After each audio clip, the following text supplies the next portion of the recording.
Hmm. Hello everybody, I'm Alsonic, and welcome to another live reaction video. I'm checking out the Summer Game Fest of 2022, hosted by Geoff Keighley himself. Yeah, Summer Game Fest. Just welcome to Summer Game Fest. The show actually starts at, well, you know, as you see on screen there, 11 a.m. PT, 2 o'clock p.m. ET, 6 o'clock p.m. GMT.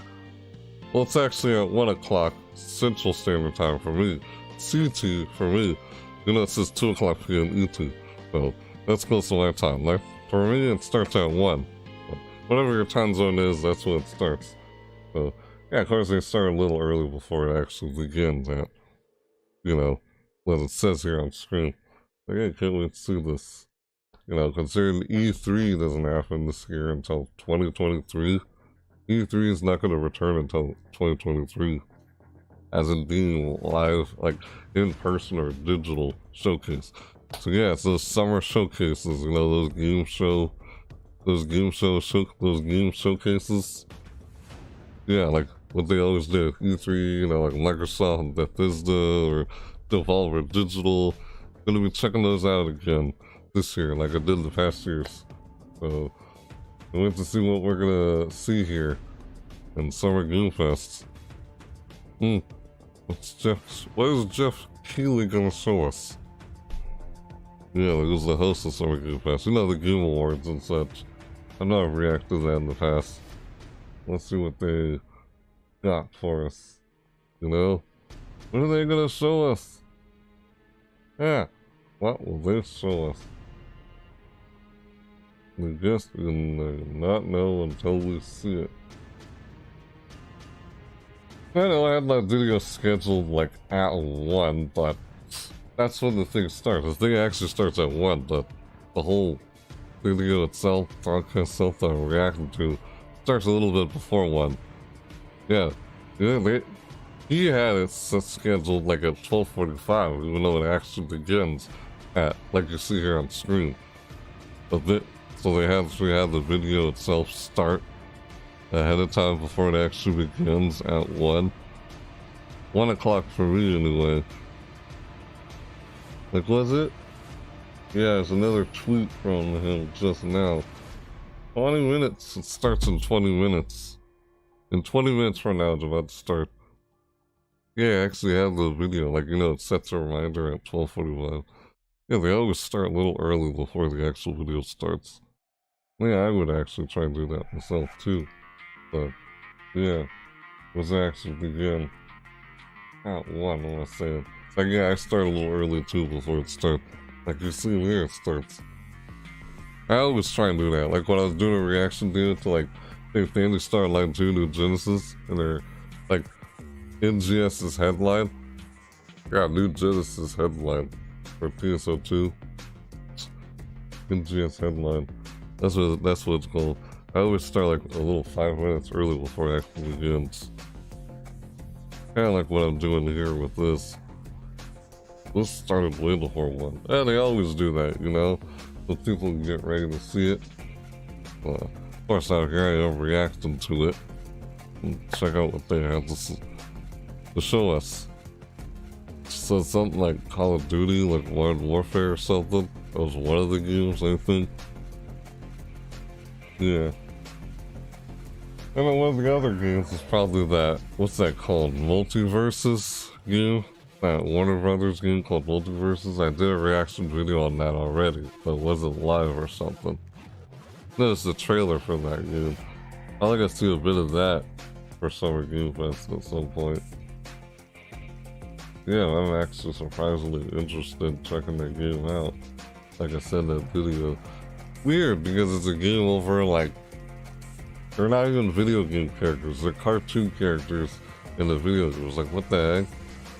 Yeah, those kind of games is like, they always seem to be like mediocre, mostly. They usually come off or seem pretty mediocre, you know, those types of games.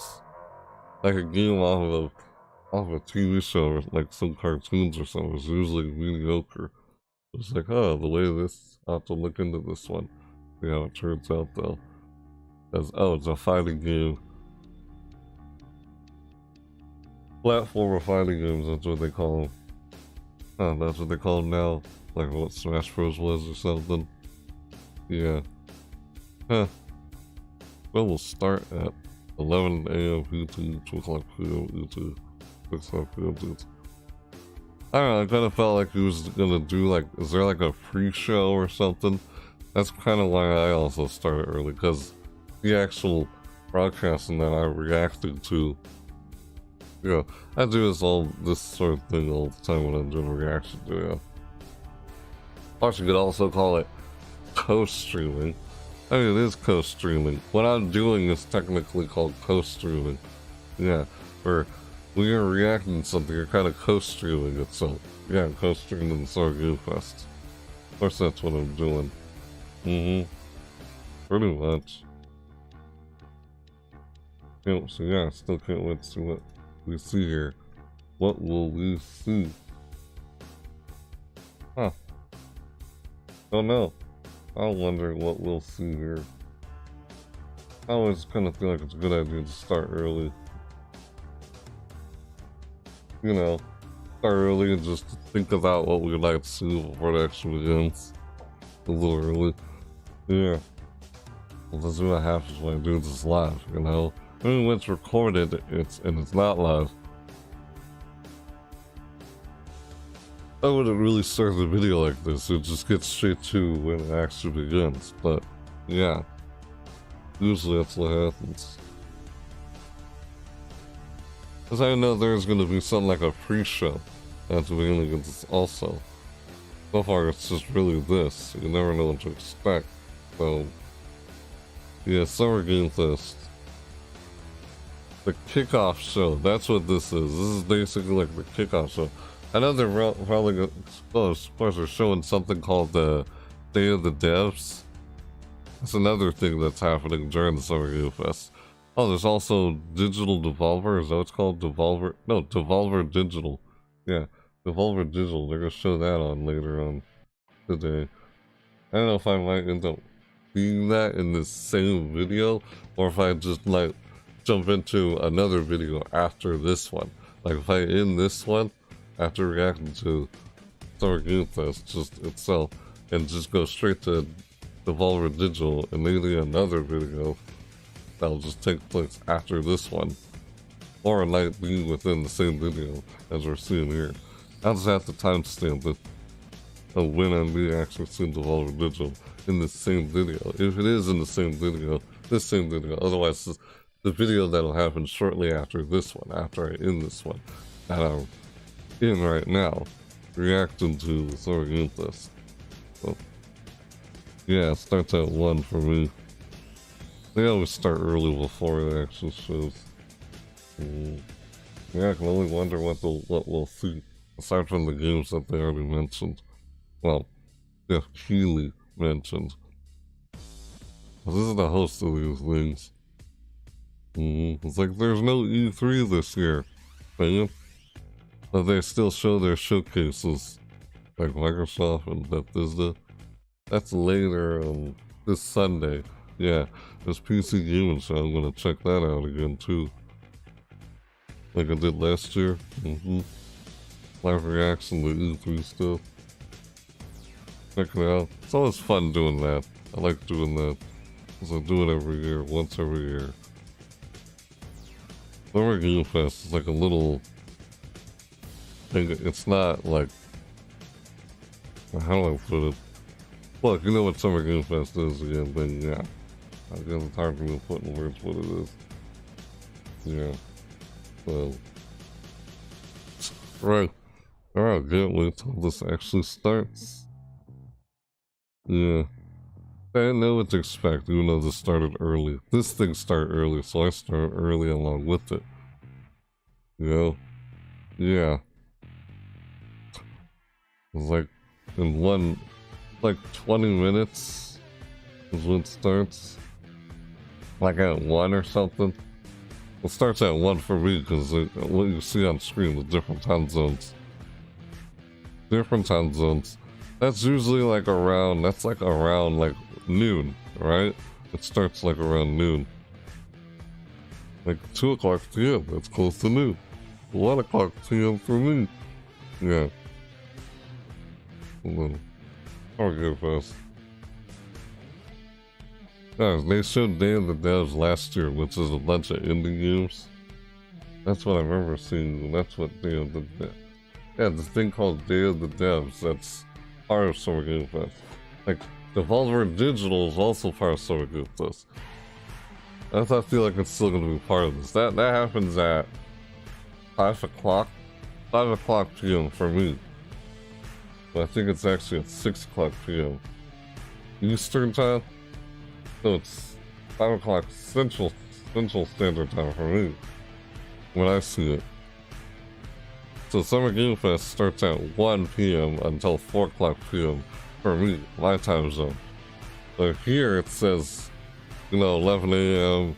PT, which is Pacific time zone, Central time zone, which would be 1 o'clock, 11, 12, 1, because it's 2 hours ahead, and Mountain Time is like 1 hour behind Central Standard Time, so that would be noon for Mountain Time, and Central Standard Time, Central Time, which is CT, PT is Pacific time zone, that's 11 o'clock a.m. for this starting. For me, it's Central Time, so for me it's at 1 time zones. And Eastern Time, which is an hour ahead, that's 2 o'clock p.m. like you see on screen, 2 o'clock p.m. Yeah, so 1 o'clock for me, and then it ends at 4 o'clock p.m. for me, but 5 o'clock p.m. Eastern Time zone. What are they gonna show us at this thing, aside from the games they already announced? They didn't actually announce them, they just mentioned them. I remember Geoff Keighley himself saying, and was it one of his, it was on Twitter, the notifications and posts was on Twitter about this. Oh, there it is, see, begins in 9 minutes. I almost feel like I should have just, this is probably when I should have started this video. This video, me reacting to this, this is probably when I should have started it. Oh, see, I go live on my video, me co-streaming this, around this time, as we see this, so that's all good. I didn't know what to expect. Are they doing a pre-show or something? It doesn't look like they're doing a pre-show. Yeah, they, when they do the Game Awards, yeah, Geoff Keighley does the Game Awards. He's the host of the Game Awards and the Summer Game Fest. Yeah, he is. Of course. He's the guy who holds it all. He does a pre-show before it actually begins. It's is there a pre-show in this?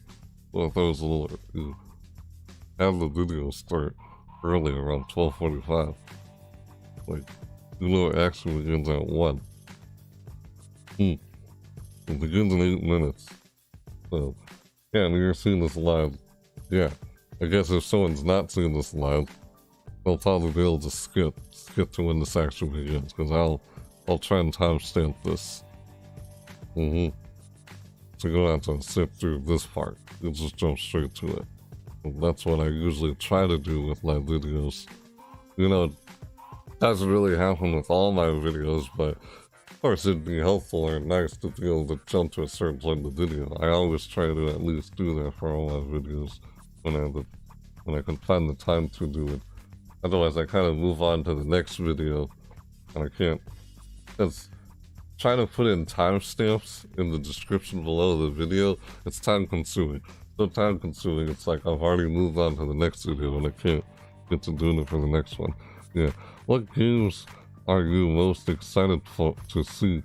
Hey, hi there. Hope I say your name right.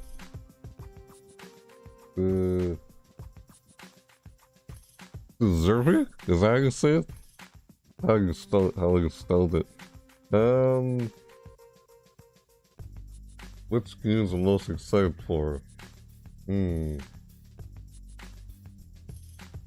There's a few that he's already mentioned, but I can't remember the names of them. Isn't there some Marvel, comic, based games in there? I think I remember him mentioning. he mentioned in one of the tweets, Geoff Keighley himself, saying that, oh, they went through rehearsal and such for this thing. Doing this live, like in person. I'm not sure, to be honest, because there's a lot of what they're showing this year. I just kind of want to see what they show me, regardless whether I know. Yes, that's how you say it. Right. Okay. Glad I said your name right. I'm sure. Yeah, usually I read on screen names. Yeah, I know, there's Modern Warfare 2. Right. Gotham Knight? Yeah, now that you mention it, yeah, I remember those two. Yeah, Modern Warfare is one of the ones I already knew, he said. He said a few other ones, but he's not going to mention all of them. Like he would get in trouble for saying them all. Yeah, he doesn't want to do that. Geoff Keighley himself doesn't want to do that. Nope. Yeah, it's funny though. Like, I want to see you. Oh, you want to see Modern Warfare 2. Also, yeah, Gotham Knights. The Gotham, like Arkham City and the Batman games. Yeah, the Batman games. I know what you're talking about. I'll be honest with you, I still have not really actually played those games. Like, yeah, I kind of always found the Batman games to be interesting, but never actually played them myself yet. I think I have a copy of those games, like, what, I get it from, like, the Humble Bundle or something?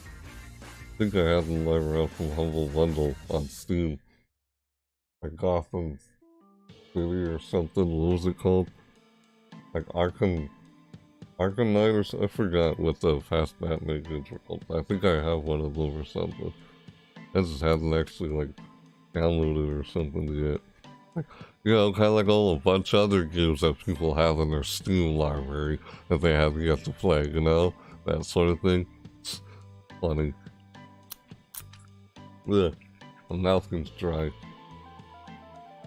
Dry mouth spray. That's what it is. Yeah, you know, a lot of people have a bunch of games in their Steam library, or whatever platform. If you're on like Epic Games or something, you have a bunch of games that sit in your library and you get to install and play. Yeah, I know one of the Batman games is one of those. That's one of those games I have. It's like, when are you gonna get around and play it? Funny enough, that's kind of why I'm like, thought, hey, that could be a way for me to help, like, try and get around to those games is when I'm creating content on, like, stuff over video games. Like, if I do stuff like playthroughs, that could kind of help me get around to play those games. I don't know, that's one way of looking at it. It's not the main reason why I started creating videos on YouTube, but it's like almost like one of them. Yeah, we got 3 minutes left. About to begin. Yeah, I'm just talking about things here. So what we're gonna see and such. Yeah, Modern Warfare 2. Didn't they already have Modern Warfare 2? I feel like I've seen that name before. No, excuse me. Modern Warfare 2. I was thinking of, what's it called? Call of Duty? Modern Warfare? There's actually a game called Call of Duty Modern Warfare. Wasn't there already one called Call of Duty Modern Warfare 2? Is Modern Warfare, like, 2 another game that's not Call of Duty? Weird, because I feel like there's already a game with that title. Unless this is, like, remastered. You know, like, from the original. This one's more remastered, I'm guessing. I can barely remember. And, yeah. Gotham Knights. Don't you play as Robin in that one? Didn't they say in the previews of that before it was even like, because it's not out yet, of course. The previews, they said like Batman or something died or something. I don't know, that's what I remember seeing one of the trailers for it. Like you play as Robin and some other like I think you play as Batwoman, no Batgirl or something, right? Those are one of the characters you can play as, from what I remember seeing in the trailer. The game's not out yet. Like 2 minutes left. Here we go. This is it. About to begin.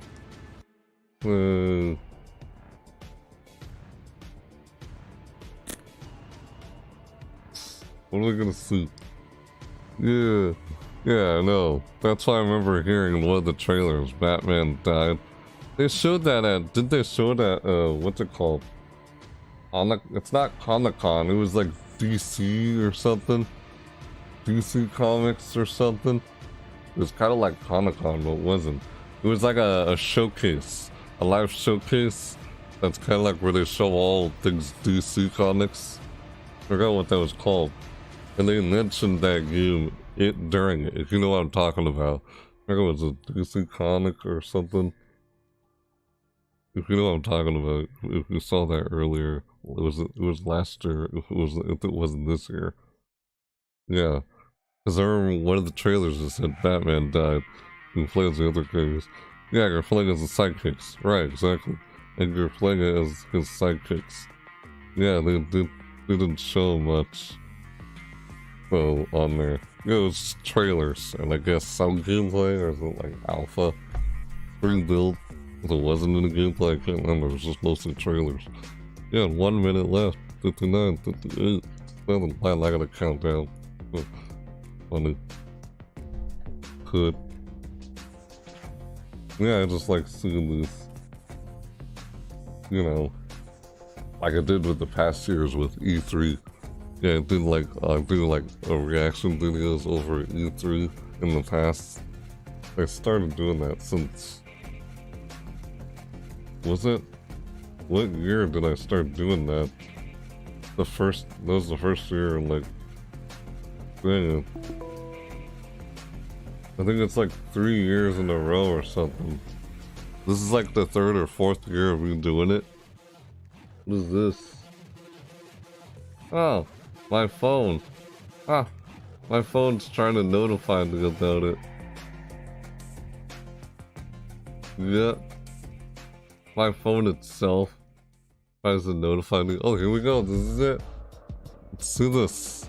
Your discretion is advised. Follow program that contain content that some viewers might find offensive.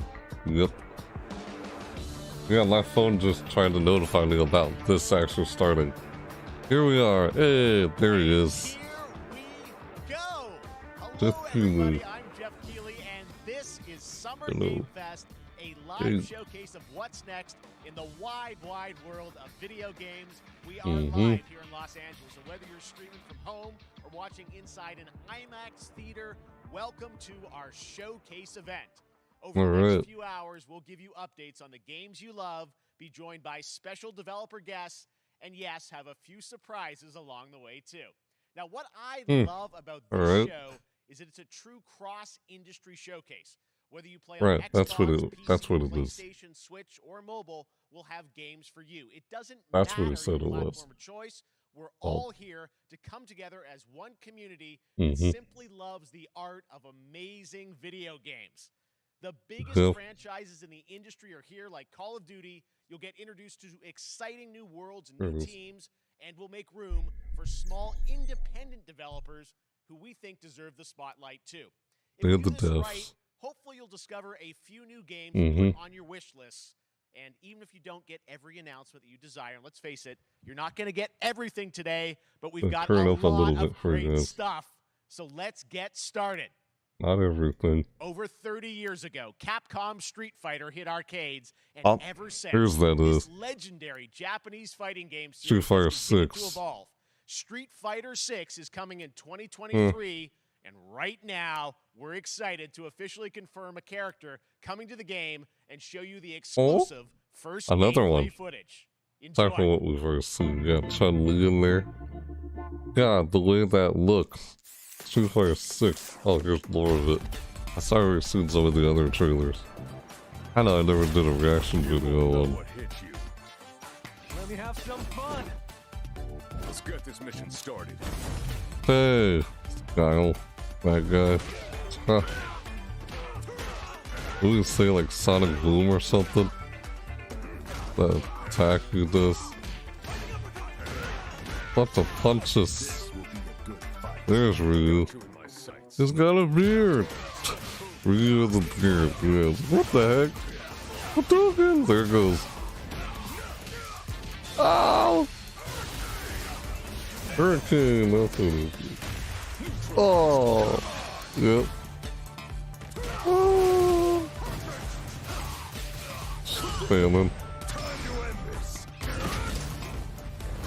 Ow. Oh. Huh. I'm just What's on it? another level. That's funny. What the heck? Oh. Huh.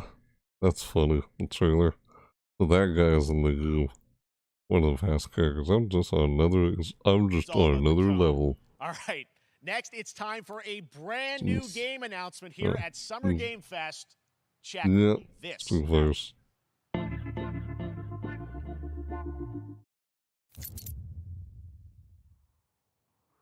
Yes.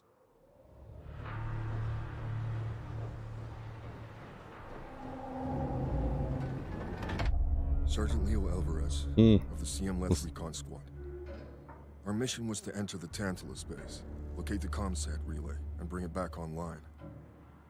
We found the relay, but there was a problem. Looks like that Modern Warfare game. Call of Duty? Or is it? Not just Modern Warfare 2? Ray didn't make it. I don't know why it's like Call of Duty. Is it Call of Duty? Versus Modern Warfare. Ooh, sequel. Looks like it could be, or something else. I don't know until they actually show more of what it actually is. This ain't good. This alien? What we found What was the heck? a new kind of evil. And it found us first. Dude! More of the alien? This No? wasn't human. The xenomorph? It is! Hey. Alien. Forgot which game is it though of Alien. That's what this is. It's like, what is this game? Yeah. Hold that door, Sergeant! Son of a...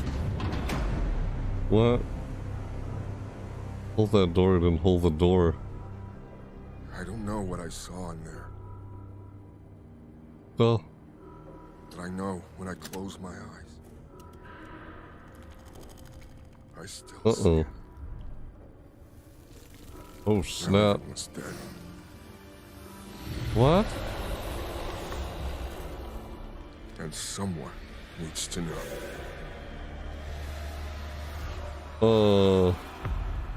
Okay.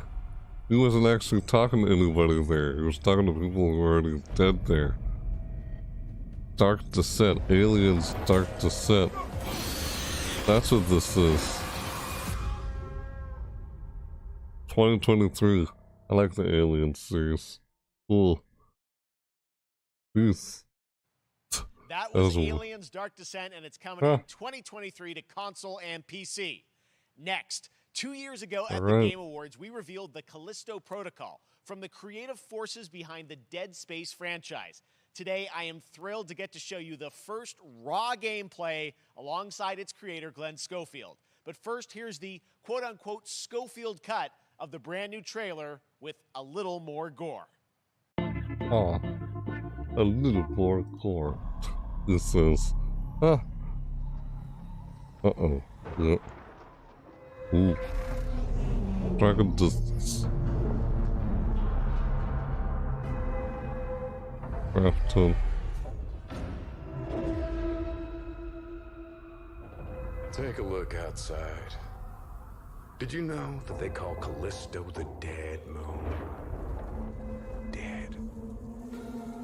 Just like you would have been if I hadn't fished you out of that wreck. Yeah. So whatever you're holding on to right there. Dead Space? That's what he said, didn't it? Something like that. Because your new life is entirely in my hands. Yeah, a little more gore, he said. Said a little gore. Rebirth. What? Rebirth. Ugh. Chance at rebirth. Yeah, it's like Dead Space. Oh no, it's not Dead Space. What is this again? Like that's Dead Space? I don't know, it could be something else different. Like it's similar to Dead Space, but it's not. Because I remember Dead Space. It was something like this, but I think this is something else different if it's not Dead Space. What is it? That last part. You're excited for Dead Space? Yeah, they did a reboot. There's a reboot of Dead Space. Ooh. Jeez.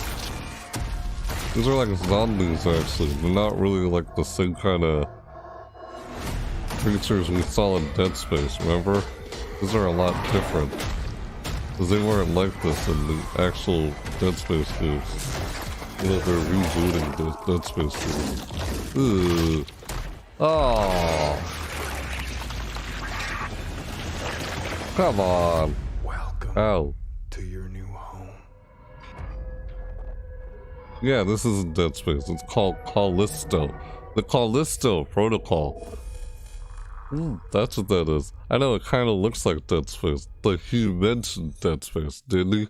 Didn't Geoff Keighley just mention Dead Space? That's right. We know what you wanted to see. And joining me now, Glenn Schofield, Striking Distance. Glenn, first of all, congratulations. This game looks absolutely incredible. And I got to say, the fact that you have built this team, this studio, new IP, shipping this December, all in COVID, blows me away. So congratulations. Yeah, thanks, man.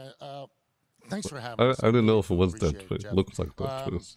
And you know, for a second, just give me a second. It's not. You know, I want to thank you Like, what is this? for all you've done for the game industry all these years. Yeah. Man. I think I've known you like 16, 17 years now. And Already the game's not out yet. You've been an ambassador. And they're already saying that. You've amplified new games, new studios, and I just wanted to thank you. I really do appreciate it. Thank you. It's I know not it about me, does it's look about like you guys. Yeah, I know. does I appreciate that. Thank you so much. Dead Space. And, yeah, Yeah, it's so fun to do exactly. these Dead shows and Space to vibes. show this game. So That's people what I saw was the trailer, thinking but what when I'm I so saw it. excited today is that you just brought Exactly. a raw gameplay sequence. This game is in development, and people are going to be blown away, I think, when they see it. But tell us a bit about what are we going to see today? Yeah, we got a couple minutes of, like you said, like raw gameplay. It's 2 segments in the first half of the game. One is a med bay, another one is a power station, and you're going to see some new enemies, some brutality, some just about everything. We're showcasing a new weapon called the Grip. Yeah, it's that's good. like a gravity gun, Space but it picks vibes. up the enemies, and it shoves them into giant fans. It rips them apart. It's great. Oh. And then check out the Rips nice them apart. ending we have, where we, you know, we usually will kill our main Jesus, character, man, what the Jacob, heck? and in a very unique way. And Yeah. just for a second, I If want the to thank guy's the team, man. face on, Like head you on. said, through COVID, Oh. through everything else, the dedication, the hard work.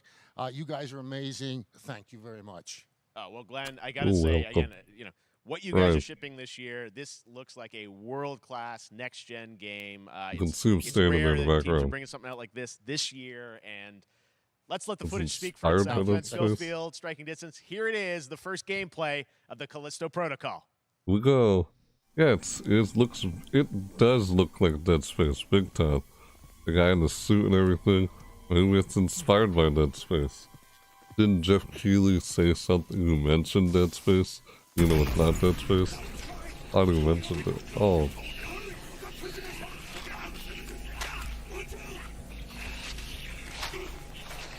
Ah, we're just slapping people. Jesus.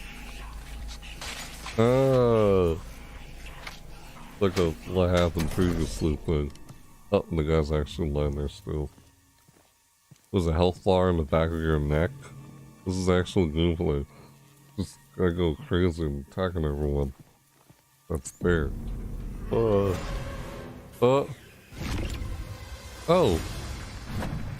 Yep, you did stuff like that in Dead Space.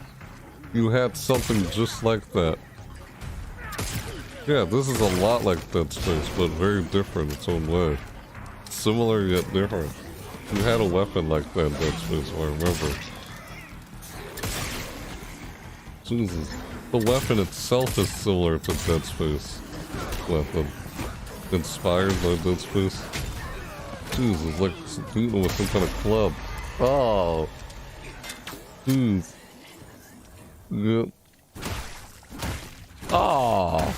And you did stuff like that in Dead Space too. You would stomp on the bodies or down the ground. Same thing. Yeah, a lot of what I'm seeing here is like what you would do in Dead Space. It's similar but different in its own way. Feels like it was inspired by Dead Space. Like the guy running around that suit, like Dead Space inspired. Because they said they were rebooting the Dead Space series. Yeah. Called Protocol thing. Yeah, inspired by it. Yeah. Similar. The weapon itself is just like, was it Isaac? The guy's name was Isaac?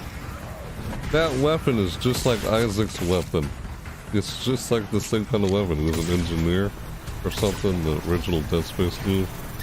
He had a weapon just like that. We're kind of similar, just like that. Oh no! Oh!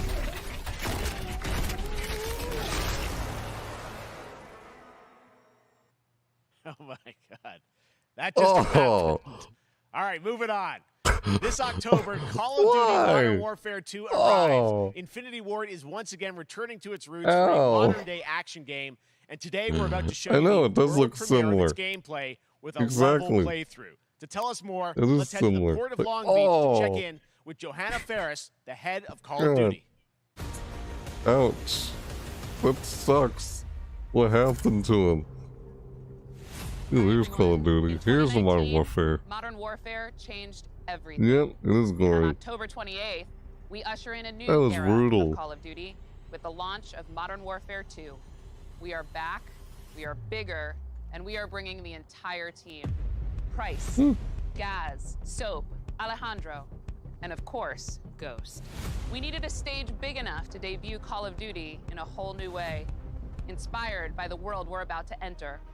Oil rigs, cargo ships, and staggering odds are just the beginning. Here is Modern Warfare 2. Earlier, 2.6. Just stand in that, like, Hurricane or whatever it's called. Sonic Boom or something. Isn't a song called Sonic Boom? Why am I still talking about it? That was like earlier, it's Street Fighter 6. This is Modern Warfare 2. I know, that's just what popped in my head right now. I think I'm watching this.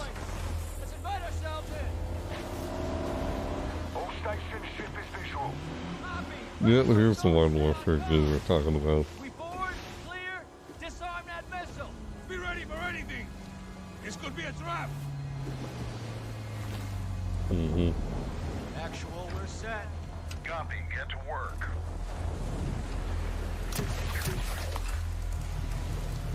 Grappling hook? Like a grapple hook? A grappling hook. You shoot your grappling hooks? No, they're not grappling hooks, I guess. Never mind. No.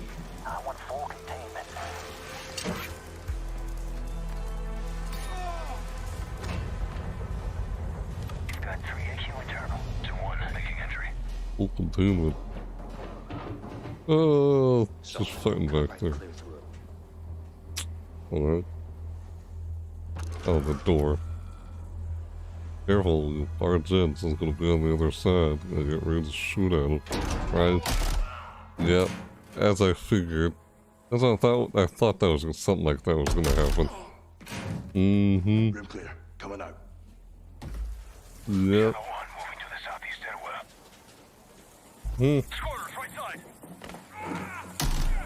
You just shoot side to side. Careful not to shoot one of your allies. In the second you see him. Aw, what the heck? Oh, you fell.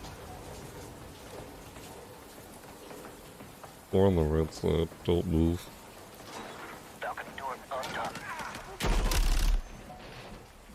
But closed caption from the video itself. The broadcast itself. Ghost, we're moving to the main deck. What's your status? Boarding the ship with Shadow 3 now. Roger that.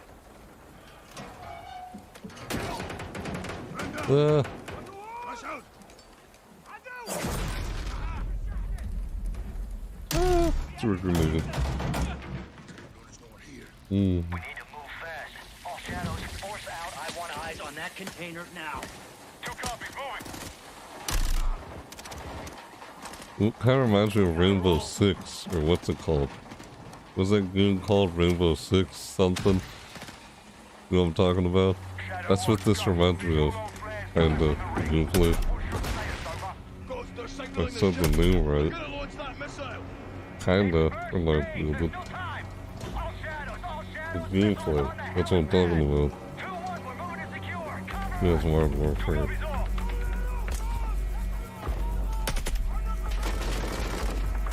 Always scoping and shooting. Oh. Uh-oh, man. Molotov.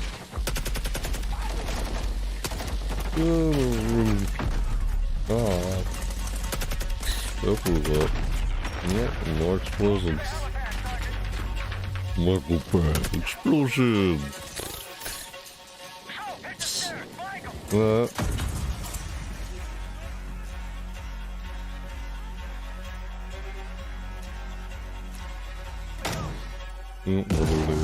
Oh! Oh! Clear. Ah. The ragdoll physics in this. Actual, this is Shadow 1. Rig is secure. Moving on the container now. Roger that. Confirm when the objective is neutralized. Open it. It's empty. Where are the controls? on that damn ship. Actual, we got a problem. Missile is armed. Controls are somewhere on the ship. You have your orders, son. Stop that launch. Ah, I can't find them in there. Let's go, let's move out. Go, this is 0-1, back in the water, inbound, in your position. Solid copy, we're taking effective fire. The LZ will be hot. Roger that. Once we're on deck, we push to the bridge. Fast. Secure those controls. Stop this vessel, yep? How do we board? Take the ramp. Hold tight, Sergeant. Ah. You told them to take the ramp. Let the boat flip over. Let's have ourselves a gunfight. Oh. Missile controls are on the bridge. Have to stop the launch. Ah. Where? Maintain overwatch from the rig. We're forcing up. Copy that.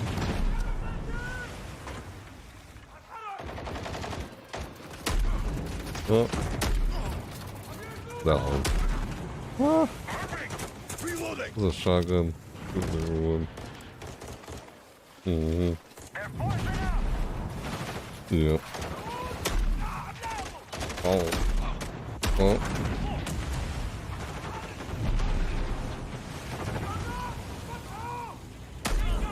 Oh. I'm moving.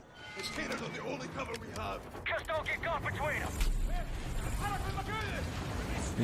The cargoes. Oh. So he just gets shot and just falls down there like that. Well, you fell over. Ah, you know you're just spraying. Entry on the third. We have to get to that door. Check your corner. Watch the container. X-ray down. Oh. Spraying like what sounds like. Oh, there it is again. Oh. Oh.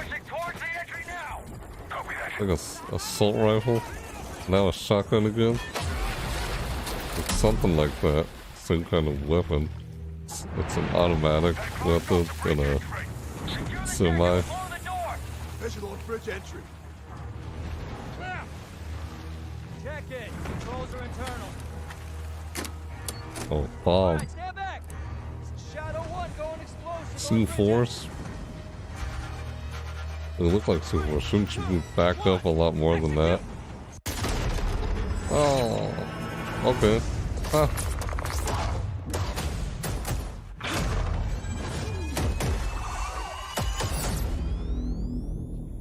Pre-order now and get early access to the open beta. Open beta. October 20th. That's what we're talking about. And joining us now, up from Long Beach, Johanna, great to see you. How's everything? Go. It's great. Thanks. Great to have you with us. And also Geoff from Infinity Ward. So Oops. we saw the first gameplay. Thanks for That's that a part of our extended scoop. sequence. Looks incredible. Geoff, tell us a bit about that mission. Where is that set in the game? What are we seeing there? Absolutely. So, first of all, we're really excited to welcome back Captain John Price and Gaz Garrick. You know, they're not actually in what we just saw today, but they're returning members from 141, and then the other two characters that you may recognize from the older franchise that we're reimagining are Simon Ghost Riley and of course Soap John McTavish, and then a couple other new characters in here that we're really excited that we got to create for this. Didn't they already have Modern Warfare 2?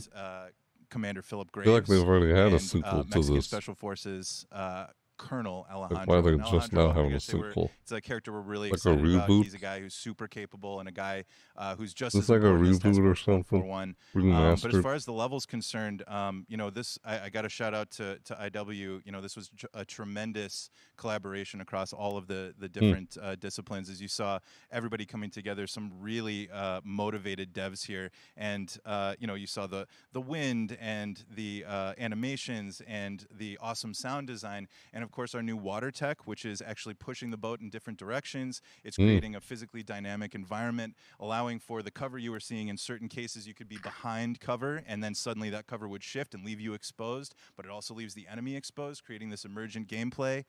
So again, I'm very excited. Just can't wait I'm so excited that we get to show it off today. Yeah. And that's just a hint of where things are going to go. Johanna, tell us a bit about Call of Duty overall. Modern Warfare 2, obviously, you know, we're so excited that it's back this year, but you've got lots going on across Call of Duty. What can we expect from you guys this year? Yeah, we first of all, thanks for having us here. We're just so excited for October 28th. It's such a big October moment, not just for 28th. Modern Warfare 2 and everything that Geoff and the team at Infinity Ward have built, but it really marks the step change, what we're calling a transformational moment for the entire franchise.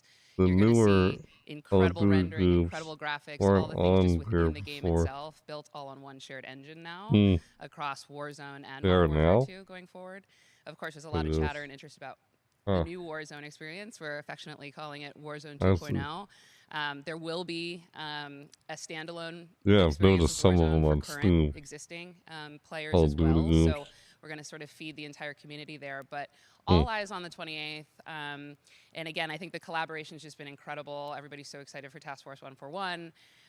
Warzone coming to mobile as well for players on the go. We're on Warzone, Steam, that. as you know. I mean, so it's just a big moment, and there's going to be a lot more to come in the months to follow. That's on Blizzard Well, before Battle.net. we leave, we got to ask a little bit about Warzone 2. I know we just, Activision. you know, we're showing gameplay here on this, but can you tell us anything? There's a little bit. It seems like there was a little bit of a tease maybe in the trailer yesterday. Yeah, when we're seeing that from the community, we love when the fans can pick up some things.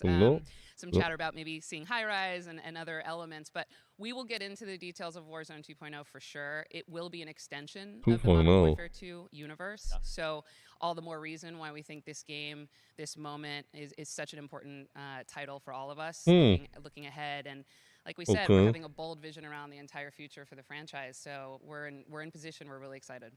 All right, well, we're looking forward to October. Thanks so much for giving us a first look at the gameplay. Call of Duty, Modern Warfare 2. Thanks, Johanna and Geoff.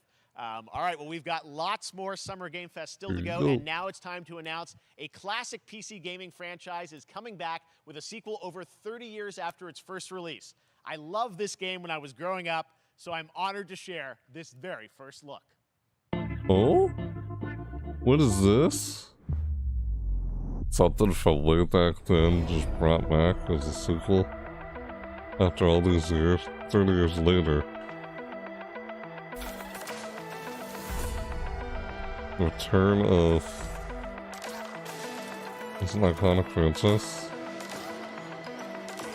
Huh. What is this?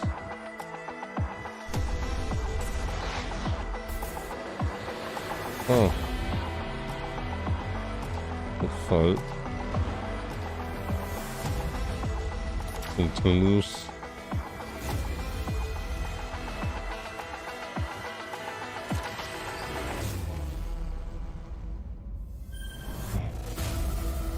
Flashback 2. Like on all platforms, minus mobile. Winter 2022. Flashback. All right, let's turn back time. Back I don't in remember. 2017, we announced Witchfire at the Game Awards. Almost 5 years later, I am so excited that the team at the Astronauts in Poland has put together an in-depth look at the gameplay of this dark fantasy first-person shooter, which will enter early access soon. I am so excited to play this, and I bet you will be too after you see this. Oh. World premiere. World premiere. Ooh. Okay.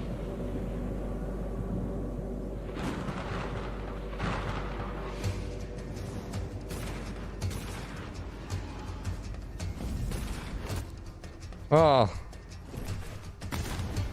Ooh. Okay. Ah. What is this? You just said what it was earlier. Oh, what the frick? Why is it giving me like a Dark Souls kind of thing? It's like Dark Souls with guns. Shut the bell. Yeah, it's like Dark Souls but with guns. That's what this looks like. Hey, let's play Dark Souls, but now you got firearms. You're like shooting like stealth casting or something. That's pretty neat. What the heck's going on over there? That was weird. What the heck's going on? That looks so weird. Look at that. What is that? What? The heck is that? He's like, you like do that? Oh, yeah, I'm talking about Witchfire. That's what it's called. Yeah, you said it was called Witchfire. Early access soon wishes. That's like, hey, it's like Dark Souls with guns. Ha! Witchfire. Yeah. Okay, Dark next Souls up on comes an first person. ambitious new Yeah. game from a new independent studio Looks in Europe, good, yeah. starring some very familiar names. Enjoy this world premiere new game announcement. Alright. Let's see. Geoff Keighley. Officer All Taylor, in. Medlog 29. Today, I can't believe what I saw.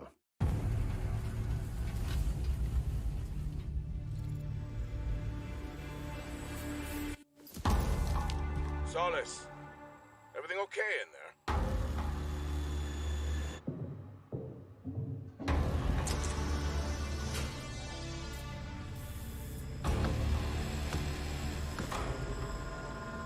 Oh.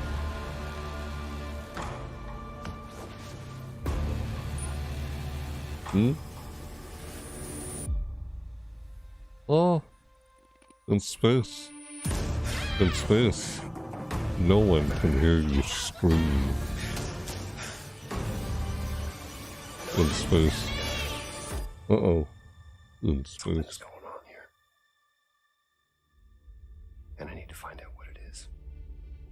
Fort Solace.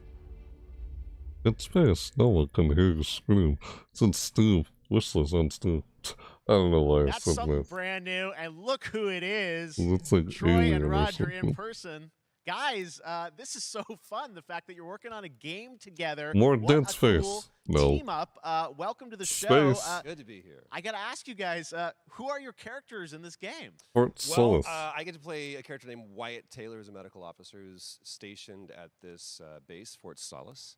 And it's the epicenter of this mystery that we'll discover and uncover as we go through the game. And of course, my character will be at times in opposition with Roger's character. The battle we've been waiting to see. Everyone's yeah. Oh man, we can't wait to show you what we've been working on. And by the way, Geoff, this looks awesome. Huh. It's so great to be here. Thanks for having us. It's so great that you're in another game. I mean, it's feeling this is your first game since Red Dead 2. One of the first major ones for a while. And I play a character by the name of Jack Leary. He's a maintenance engineer on a remote Martian mining post. Okay. And his job is to make sure that none of the equipment breaks down while it's on their graveyard shift. The graveyard shift meaning Mars and Earth are really far apart from each other and their orbits around the sun. So help is not a simple call away. I got to ask, I think a lot of people will see this thing and they'll probably wonder, it's a new team, right? Independent studio in Europe that's making this, but with huge production values. I'm curious, like, how did you guys get attached to this? Tell us a bit about the background. I will say that 2020 to me was the most impactful year for games. It was the first, obviously we had this unprecedented event with the pandemic, and that forced the way that we looked at everything as a society, but also the way this industry functioned. But it was also brand new consoles. We had more tools that were being made available that were leveling the playing field between like the AAA studios and the indie studios or the AAA studios. And so, just like anybody else, we got reached out. James Tinsdale with this brand new studio said, we'd like for you to consider being a part of this game. And he walked me through a very brief description of what the experience was going to be like. And in the very beginning, he said, we want this to feel, it's a tight thriller. We want it to feel like Dead Space meets Duncan Jones' Moon. And I was like, sign me up. I'm into that. Said Dead Space. And full like performance capture and everything. Yeah. Absolutely. New studio, brand new energy, and of course, I get to work with one of the best of the business. And me. I get the privilege of getting to see this guy and watch him in action. I love to work, and I love the challenges and all the new innovations that this medium provides to performers. We can't wait to show you what we've been working on. I think it's going to knock I guess I've seen some of the behind the scenes and the performance capture, Unreal Engine 5. I mean, it looks absolutely phenomenal. Can you give us a hint about the gameplay? Like, what are we going to do in this game? Yeah, the verbs are always important. So we're going to let the game speak for itself. We'll be showing you more later on. But this is a game where you as the player, you're going to be exploring, you're going to be discovering. Like we said, it's a very tight thriller. So you're moving very fast-paced through this world. There'll be multiple locations, multiple ways for you to traverse, which we're excited to show you about. And then the narrative is a huge element to this. They didn't waste any resources on the performance for sure. I got to tell one quick story, if I can. It was one of our favorite moments. There is a lot of action in this game, and that was at the forefront of this. And to speak to the performance capture aspect, we brought in an incredible, I got to give him a shout out to Nathaniel, our stunt coordinator, who walked us through and really approached this in a completely different way than anything I've ever done before. And he says, I want to know the story of this fight. And so Roger and I sat down. We said, these are who our characters are. And he goes, give me 1 hour and I will come back to you with the story of this fight. And after an hour, he comes to us and he goes, it was like a recovery program. It was 12 steps. And he walked us through this incredible fight. And about halfway through it, I started tuning him out. And I was like, hey, man, I just want to let you know I've got no ego about this, but I can do a lot of things, but I can't do this. And he grabbed me by my shoulders and he says, oh, you can. You will. And it's going to be glorious. And we did. A dance. There was a lot of trust, and it worked out. Yeah, I mean, we're excited big about stunts. I mean, this is so cool to see. It's an independent studio doing this, teaming up with you guys. We can't wait to see more. Independent Troy, studio. Roger, thanks for joining us here. Happy to be here. All right, appreciate it very much, guys. All right, well, next up, keeping up with the space theme, it's time to world premiere a very exciting new game, which will feature a musical score by industry legend Mick Gordon. This one is going to grab you, and we are so honored to debut it. More space-like games, but it's not Dead Space. Is it?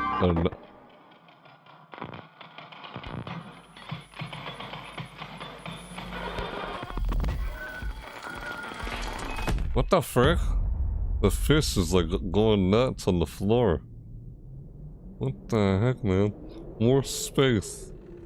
How many games are gonna be space related? Well, it's like a thriller, like horror, like. Because in space, no one can hear you scream. You can't hear you scream in space. Ah!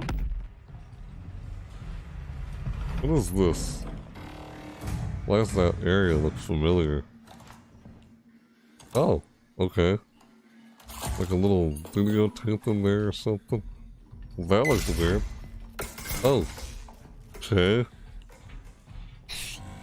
Jeez. Light flash. I guess in their horror like in space. Ugh, someone's going. Oh crap.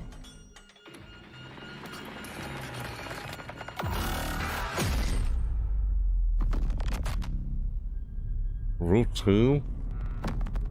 What the heck, man? That was a robot. Jesus. What the heck? Doesn't that look great? That was routine coming to Xbox and PC. It was first announced a decade ago. It's now officially back. I can't wait to see more. Now it's time to check in with a very special guest who's been in his fair share of video games, including most recently Fortnite as the foundation. Dwayne Johnson, welcome to Summer Game Fest. How are you? Fortnite. What's up, everybody? And what's up, Jeff? And what is up to the Summer Game Fest audiences live streaming right now around the world and everybody inside the epic IMAX theaters? Dwayne Johnson here, coming at you from my Iron Paradise, the very hot and sweaty and smelly Iron Paradise, powered by, of course, Zoa Energy, the #1 fastest growing energy drink in the game. You guys know me by a lot of nicknames. The Rock, La Roca in Spanish, Uncle Handsome, sexiest man alive, big drink energy. Always room for a cheesy joke. There's always room for the extra large cheese pizza, especially when I'm delivering, and I deliver them often. You guys also know me as the greatest and most electrifying surprise in gaming that happened. You know me as the Foundation. And I got to tell you guys, #1, thank you so much for the crazy response of me becoming the Foundation, but also I got to say that I've had such a pleasure working with Epic Games and the teams over there, and we cannot wait to show you what we have in store for the future. And speaking of the future, in the future, you will also know me as Black Adam. Black Adam, as millions of you know around the world who know the Black Adam mythology, he is ruthless, he is unstoppable. And for those who don't, I always like to say a quick tutorial is this. Black Adam has the powers of Superman, but the only difference, well, there's a few differences, but one of the biggest differences is Black Adam's weakness is magic, and Black Adam's, one of his superpowers is magic. So you do the math. October 21st, magic. I cannot wait for you guys to see Black Adam around the world in theaters only. And you guys will finally see the hierarchy of power in the DC universe change. I got another hearing about that. To become Black Adam, and it was I know, last week's that's in my DNA. Black Adam. I was born to play. I was born to play the Man in Black, and I'm honored. He's playing Black Adam. 21st. So until then, stay healthy, stay safe, stay focused, keep having fun, keep kicking ass, enjoy your gaming, and I'll see you down the road. This is Black Adam. Yeah. Oh, it's preview of it now. What have your powers ever given to you? This is the Foundation Fortnite. That's what they call him. This is comic movie. There he is. Then I was reborn a god. Reborn a god. Now, I kneel before no one. Kneel before no one. It does magic. You can be the destroyer of this world. There's weakness magic. Or you can be its savior. Oh. That's like Shazam. Isn't it related to Shazam? Up to you. Some way. Kinda looks like Shazam. Jesus. Yeah, it did. Like, and it's like, oh, it didn't take me. Jeez. Just catch a rocket? Yeah. Well, it blew up in his hand. Okay. Like, yeah, great. Oh, shoot, blows up in their face. Outriders. That was funny. Yeah, it is Shazam. It looks like Shazam. Right, Black Adam is still Shazam. Yes, it's related to Shazam, but Black Adam. Black Adam's evil, Shazam's not evil. Right, I knew that had to do with Shazam. Shazam! The kid that turns into a grown man named Shazam. Well, man, but, you know. It's a little boy who says Shazam and turns into Shazam. Some magic lightning bolt. I know. There's a movie called Shazam 2.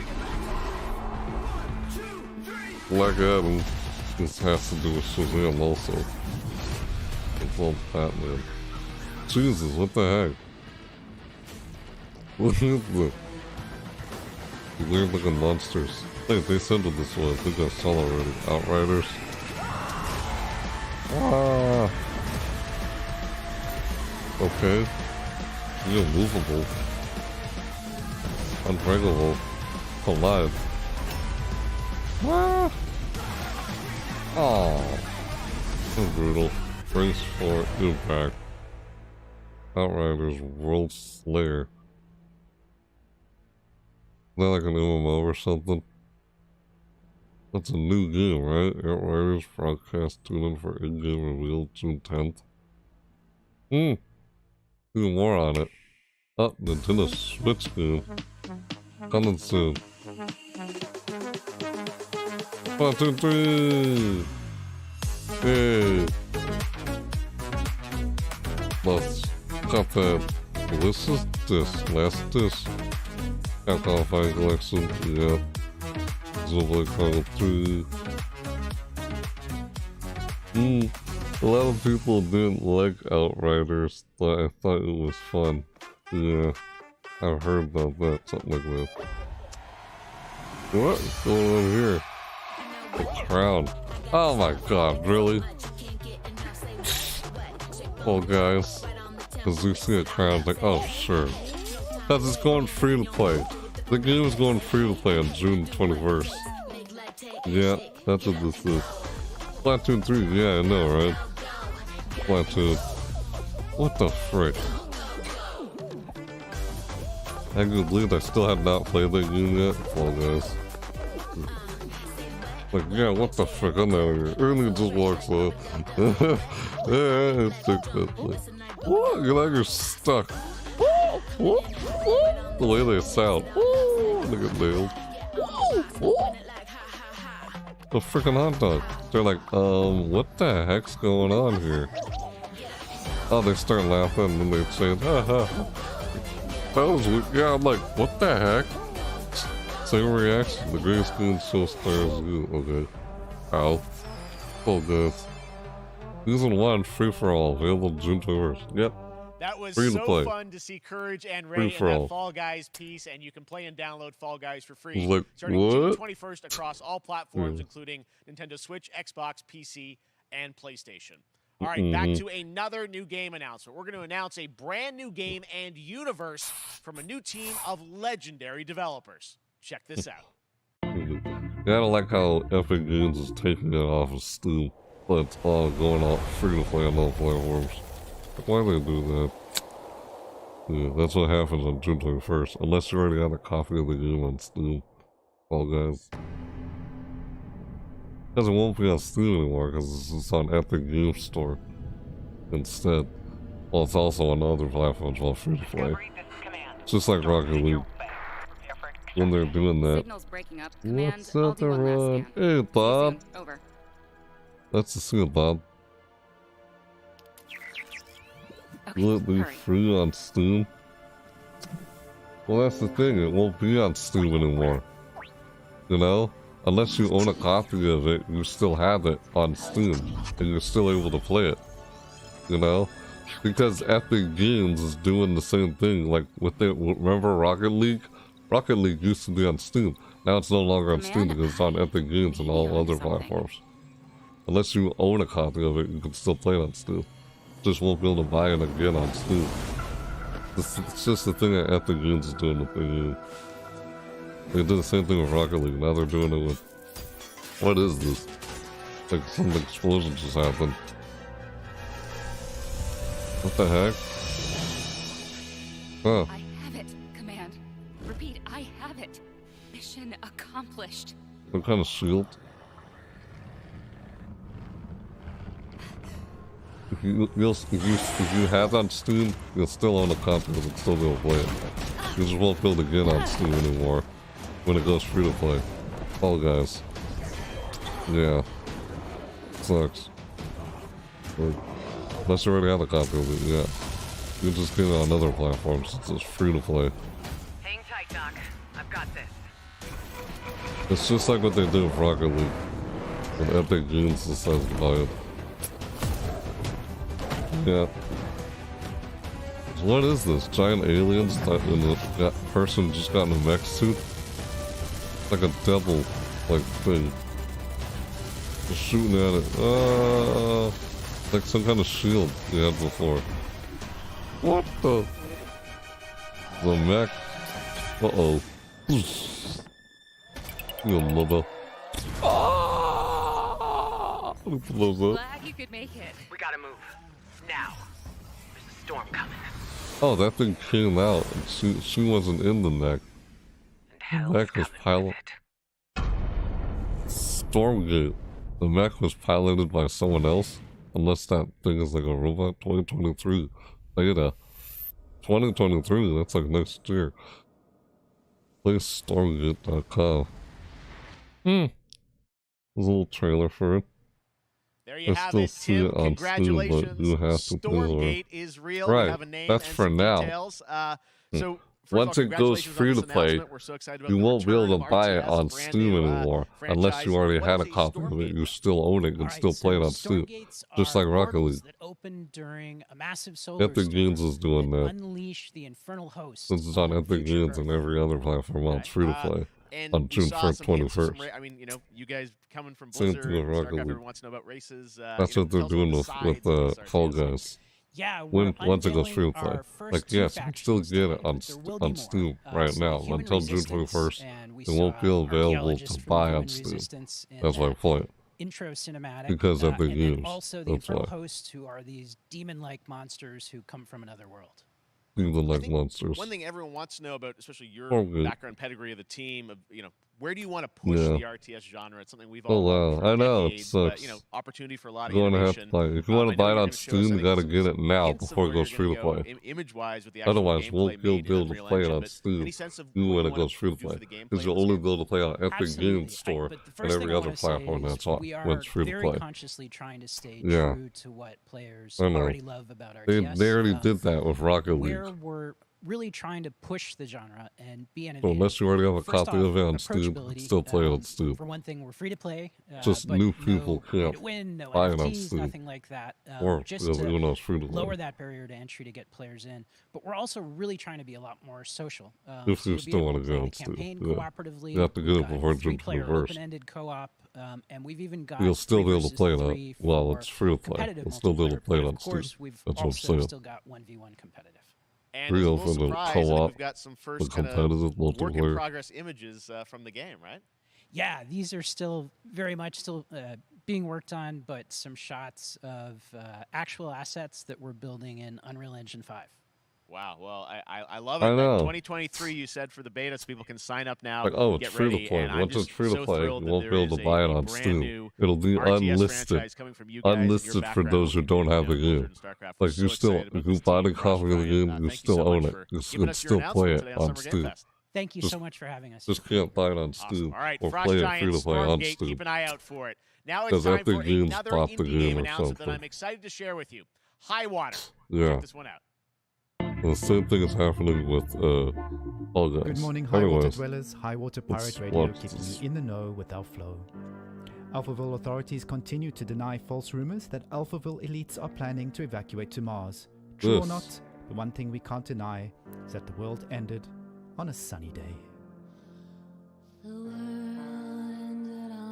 It's still played on Steam, but won't be available to new players. New people who don't have it on Steam yet. Yeah. What's this? What did he say?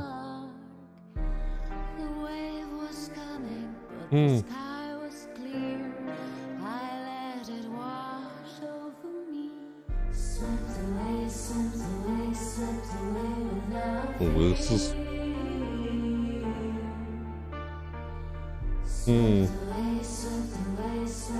Third world organic.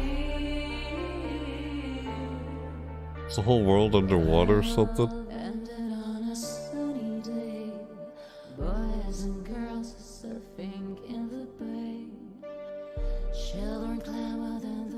High water. 2022. This year. What a World premiere. breathtaking trailer. Highwater is an adventure strategy game set in a world ravaged by extreme climate change. Now, speaking of the world around us, the conflict in Ukraine is not far from anyone's mind, and it's impacted the development of games, including Replaced from Sad Cat Studios, a Belarusian studio with devs from Belarus and Ukraine. The team had long hoped to reveal a new trailer here today, but were understandably unable to complete it in time. Guys, I just want to say we're thinking of you and all the developers impacted by the conflict and hope to be able to share your work at a future show. This game. All right, our next game is an official selection of the Tribeca Games Festival. It's American Arcadia, where you play Trevor, whose life is being televised with the viewing population constantly voting you up or down. I don't like the decisions that Epic Games has been doing. Running for your life. Check this out. Unless you already still have it on Steam, you can still play it, even though it'll be unlisted for anyone else who wants to buy it on Steam. They just can't buy it on Steam anymore when it goes free to play. Go hand in hand with fun and entertainment. Huh? What the heck? My the way the grandfather, characters look in Elijah Walton, had a dream to build the city of tomorrow. That They don't have any dream noses. is now a reality, and that city is Arcadia. Arcadia. Okay. A 43 square City mile called Arcadia. metropolis where each and every citizen enjoys a life of luxury and comfort. Broadcast live 24 hours a day, 7 days a week on every digital platform. American Arcadia. Why is this like Devolver Subject on the Digital run all of on a sudden? camera 4025. Interrupt broadcast immediately. Uh-oh. Oh no. No! Listen to me. We can't allow Trevor Hills to escape under any circumstances. Trevor. Trevor, can you hear me? Be careful and don't make a sound. Don't worry. Careful, I'm going don't to make a get you out of sound. Okay. An indie game. American Arcadia. Huh. Apparently, we've made it to the beach. Next up is a sequel we've all been anticipating for a long time. There's Trouble in Paradise, and watch out, you don't want to get bitten. After many years of rumors, we finally get an update on this much anticipated sequel. A sequel.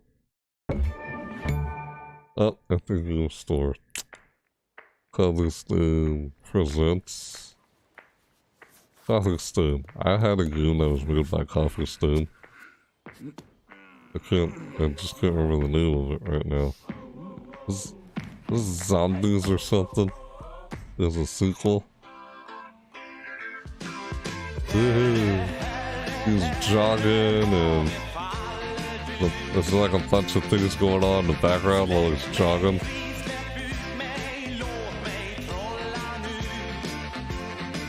Oh. Whoa. What the frick? What the heck, man? What the heck going on? What's with the goat? Oh no. Goat Simulator 2 or something? What the heck going on? This is hilarious. Ah! Oh my god. Ah! Oh! Ew. Hey. Hi there. Oh shoot. Ah! Yep. Oh, Goat Simulator 3?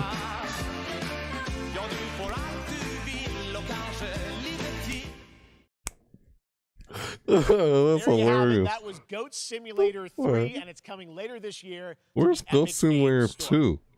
Now, last year, Marvel and 2K announced Marvel's Midnight Suns, a tactical RPG from Firaxis Games, the studio behind XCOM and Civilizations. Heroes from the Avengers and X-Men crossover with supernatural ones like Blade and Ghost Rider for a battle against Lilith, the mother of demons. Today, we've got to look at some new folks set to join the battle. Demons! Demons! What's in there? Ooh. There's Wolverine there. The world has no hope under your watch. That looks like Ghost Rider, but it wasn't. Kind of looked like Ghost Rider almost. But it's not a flaming skull, you know. The pendants there. Uh-oh. Venom! Oh snap. What you doing, man? Ugh. What are you doing, Venom? Oh! Someone's chasing him. Oh, Jesus. And I will make you whole once more. Make me whole once more. There, my sweet child. Mother won't hurt you.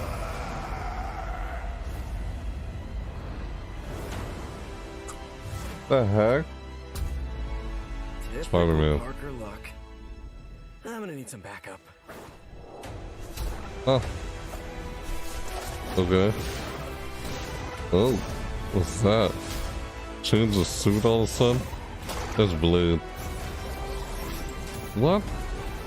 Dimensional portals, what's going on? Yeah, it is like Ghost Riders. It is. Just change his look. Change the suit. What the heck? Weird.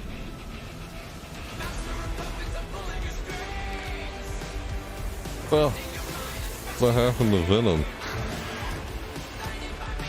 Oh, is that supposed to be Venom? Apparently. Holy. No. We got the Hulk. That was the Hulk. Oh, crap. Oh, Doctor Strange, look at the 3-order. Defender skin. Peace. Look, he's doing that. Spider-Man. That used to always work. Well, it did that one time. Oh. Yeah. That was Funny. Midnight Suns, and now we're moving on to the wonderful world Marvel. of Cuphead, the delicious last course. And can Mhm. you believe it? We're only It a was couple Marvel. weeks away from playing the delicious last course DLC. You see how they did that for Cuphead? Joining me now is Maya Maldenhauer from Studio MDHR. So first of all, Maya, it's really coming. Delicious last It's course. really coming It's June 30th delicious on all last major course. platforms. We are And they're singing. Wow. Or I'm singing so on thrilled, too, stage. that I think all the fans can't believe that this is here. Yeah. And I've been lucky enough to play this actually on my Steam Deck last week, and you guys gave me Oh. this. Yeah, the Steam Deck. Can't, people are not going to be Mhm. ready for how amazing this looks and the backgrounds and what you guys have done. I feel like you've amped up, obviously, the gameplay. It's difficult, as we would expect, but the visual look, you guys have taken it even to the next level, which I didn't think was possible. Yeah, we absolutely did. I couldn't pinpoint one thing that we're proud of in this because we really honed our craft, took everything to the next level from animation, the backgrounds, the music, gameplay design, and of course our new playable character, Miss Chalice. I'm very proud of her. Chalice is fun to play as, and even though this is a DLC, it feels like it's its Yeah. own game inside of Cuphead. Cuphead. It is, definitely. You're getting Steam Deck? Get on the island. That's and nice. There you Cool. are off to this new This month. new territory, which is Yeah, it's our biggest island yet. Supersized bosses, lots of secrets to discover. Play Don't let everything any you play rock on go unnoticed. Steam in the palm of your hands. lots of challenge ahead. Well, I know you Like brought. the- I know you want the you don't want people to Nintendo necessarily have too handhelds. much spoiled about the game, but you brought a little something. For A little something, yeah. Handheld It's console. brand new gameplay footage of one of On our new the bosses, Mortimer oh. Freeze. It takes place in an Switch, icy Steam, arena. Xbox It One, features some of my PlayStation personal 4. favorite attacks or and 5. transformations. We hope everyone enjoys it. All right, let's check it out. Cuphead, Hmm. the delicious last course. Next smile. This is last course. Hey. Just waiting for the email I've been waiting for 3 months. Hey, look, a new character. There she is. It's the delicious last course. It's the delicious last course. It's like a music was singing. Yeah, God, it's so weird. Yeah, the cartoon, classic cartoon style. Oh my, what the frick, man? Ugh. Oh god. Yep, very weird and wacky. That's how cartoons were back then. Very bizarre like that. It's the third new DLC character. A knockout! Oh, who's excited? Nah. Funny. That's a little preview. The DLC. Now, if you I want don't even really- more Cuphead, and who doesn't, tomorrow we will show you an exclusive look at Season 2 of the Cuphead Show when I co-host Netflix's Geek Week, which will include new show and game announcements. It Yeah, streams at 10 a.m. that. Pacific, 1 p.m. Eastern. And that's not all. There's more Summer Game Fest all weekend long. Coming up next is the Day of the Devs Indie Showcase with I Am 8-Bit and Double Fine, then Devolver's Marketing Countdown to Marketing. Tomorrow after Geek Week, there is the Epic Game Store Showcase at 11 a.m. Pacific, 2 p.m. Eastern with news on Rocket League and the Tribeca Game Showcase. And Sunday, don't miss the Xbox and Bethesda Game Showcase with a look at the future of Xbox and Game Pass. Now we have some exciting news for Nintendo Switch and PC fans about Neon White, a game where you play an assassin from hell who slays demons for the chance to ascend to heaven. What? Huh. Oh. This new. I remember hearing about I've seen something of this. We're called neons. Sinners plucked from hell to do God's dirty work. But I'm finding it hard to believe we're in heaven. Huh?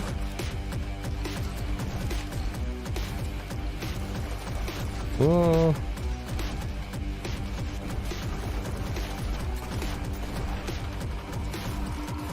Got 10 days here. New day, new mission from Almighty. You think you can win me over by showering me with gifts? Good thinking. Yeah. What the hell? Oh God. June 16th. We are low. Okay. Steam and Nintendo Switch. Yeah, I've never seen that since a Nintendo Direct showed it. Today made by huge teams. Now it's time for a game made by a single father in Poland. Over the past year, he's brought on some help to bring his vision for a fast-paced action game, Midnight Fight Express, to life. Let's take a look. World premiere. World premiere. You know the saying. Get knocked down, get up again, that whole spiel. Well, it's time, partner. Time to rise up. Together. Nah.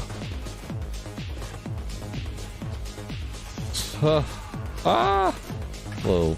Okay. Jeez. Reminds me of another game. Forgot what it's called though. It's happening. The big guy's actually going through with it. While I sat at his side, seeing lives as dollar signs, had the stink of corruption all over it. You know who put it there? Nah, not him. Me. Well, I ain't wearing it anymore, and neither are you. Tonight, we wash this whole damn city down. Destiny 2. God of War. Oh? Okay. Midnight Fight Express. August 23rd. This is now. What kind of beat 'em up kind of games? Such a cool game, and I'm happy to announce that a PC demo of this game is going live right now on Steam and will be part of the Steam Next Fest next week. I really want more playable games in the hands of you guys at home, and that's one of them. Check it out. All right, Warframe. Joining me now is Megan from Digital Extremes to talk all things Warframe. Megan, how you doing? I'm so good. My fellow Canadian. I know. We got a lot. Just happen to always have these Canadian teams on the show. I don't know how that works out, right? Okay. We do. Well, we have a great connection. We've also done a lot with Warframe over the years. And I know right now, anyone watching on Twitch for more than 30 minutes, this show is going to get a special Twitch drop, right? That's right. I already have seen people getting it, so it's very exciting. She's right there, loud and proud. Protea, 30 minutes for watching. Thank you for letting us kind of take over your special events category, but she is there and she is for you if you are properly linked up. No, Warframe, you know, as I said, we've done a lot over the years. You guys have done incredible things with the game. Yeah. And I know you have TennoCon coming up in July, which is your big It's been a long time since I played that game. What's next? What can you tell us? Well, I can't tell too much, but yeah, July 16th, 2022. They don't have cross-save into this game? Year. Today, actually, we just launched the digital items for it, so you can get some in-game goodies, some really cool cosmetics, some merch, all that really great stuff went live today. But of course, the reason I'm here is to, you know, kind of debut. We have our Tenno Live during TennoCon, which is our big reveal of the night. And we usually do a little bit of a gameplay, a little bit of a demo. And I think a lot of people can suspect what it might be, but I'm here to kind of confirm what it is that Tenno Live is going to show. And what is that? Can I say it? Yes, I think you can. Okay, you're going to get your first look at the DeViri Paradox. Finally, I know, it's been a couple years. Weird. But DeViri Paradox is going to be what Tenno Live is all about, and I'm so happy. The team worked really hard on the teaser you're about to see for it, and I'm just really proud and excited to show it. Awesome. Well, thanks so much for being here on Summer Game Fest. Let's take a look at that right now. All right. That's it then. My child, my friend. What was done is done. New dangers. New choices await us now.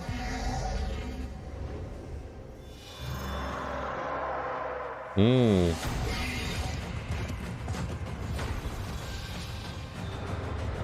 is Warframe? I haven't played Warframe in a long time, to be honest. Nope. I mean, it does seem like a fun game. I've played it before. Dream of who we were and of who we have become. Well, a lot has changed since I last played the game. A lot in this game has changed. Like, I've seen what has changed in it. Tenno Live 2022. Like an expo thing. Bring Titania Prime. Watch on Twitch. Yeah. Get all that if you're watching on Twitch. Oh, it's a TennoCon on Twitch, basically. Join the game during Tenno Live.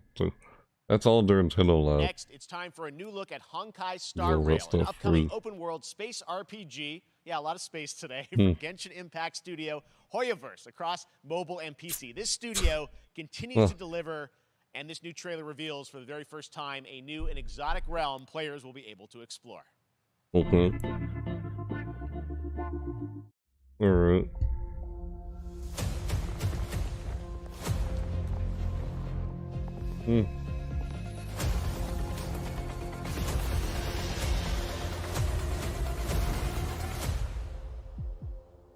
Listen. You are in a daze right now. You don't know very who you are, why you're here. Genshin Impact like. None of that matters. In the near future, you will encounter many perils. Uh-oh. You will meet companions who treat you like family and embark on unimaginable adventures.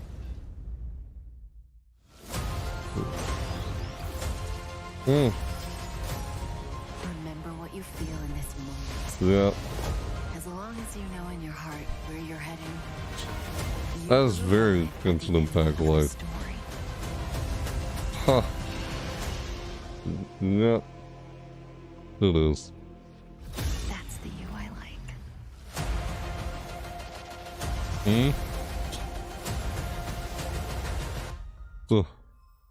Star Rail.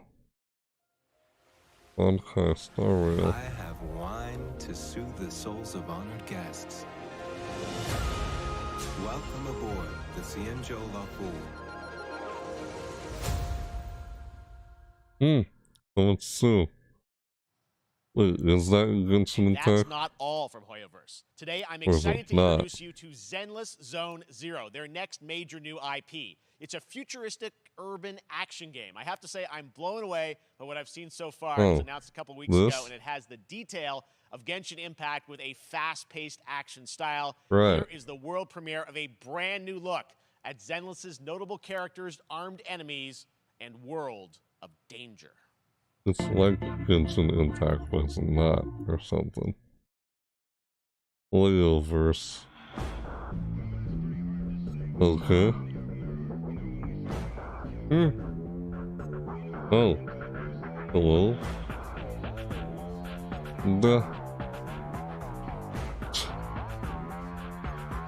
Music. Well. Hey.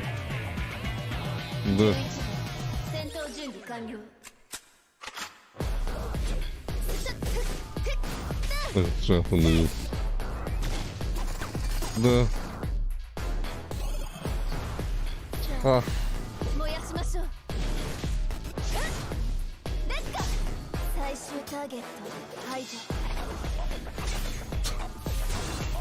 Ah!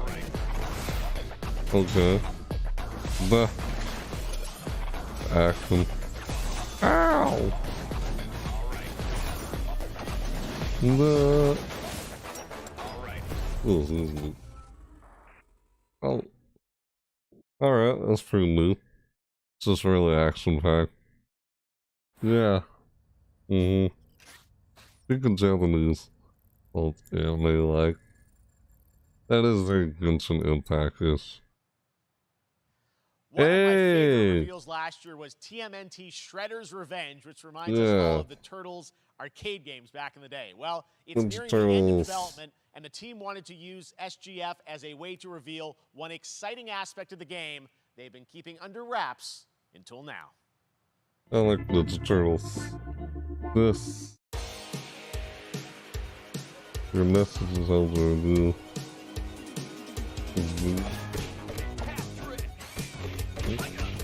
Ah! Ninja Turtles. Well, let's be on Steam, but yeah, this will. I have this wish list on Steam. I want to get this game. I'm gonna get it on Steam. This game, I remember them mentioning it. It's like the classic arcade Ninja Turtles game that I used to play on the Sega Genesis. Yeah, I played a version of this on Sega Genesis, or one of them. It's like, yeah, the arcade game. Ninja Turtles. Yeah, I can't wait to try and get this game. 6-player mode. Not the 6 people in it. Music. I like Ninja Turtles, yeah. Ah! Oh, the crap, they're everywhere. Oh, there's Splinter. There's Splinter.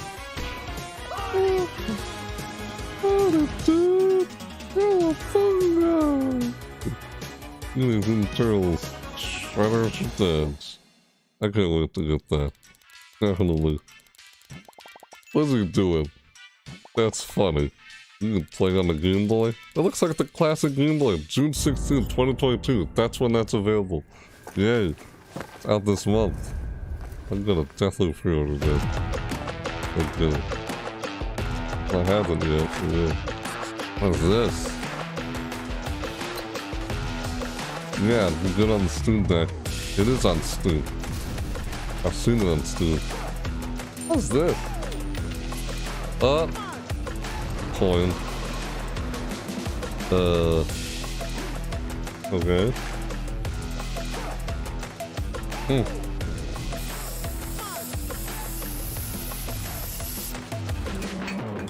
No. Graffiti. No. You take off and dash. What the heck? Oh, shit. It's like Superman with guns or something? What the frick? Huh. That's what that looked like to be. Like what? Weird. Oh. No. Like, hello. Oh snap, don't shoot! Super people. Super people? Super people? People who defy the laws of physics. We call them super people. People with superpowers are people who break the laws of physics and don't follow the laws of nature. Pretty much. And they call it super people, the final data. What the frick are they just shooting with guns? Push man, humankind! Humankind! Culture in Latin America. It's like some kind of sim game. What does it look like? Why now? But wait, there's more? There's more! What in the world am I looking at? Be right.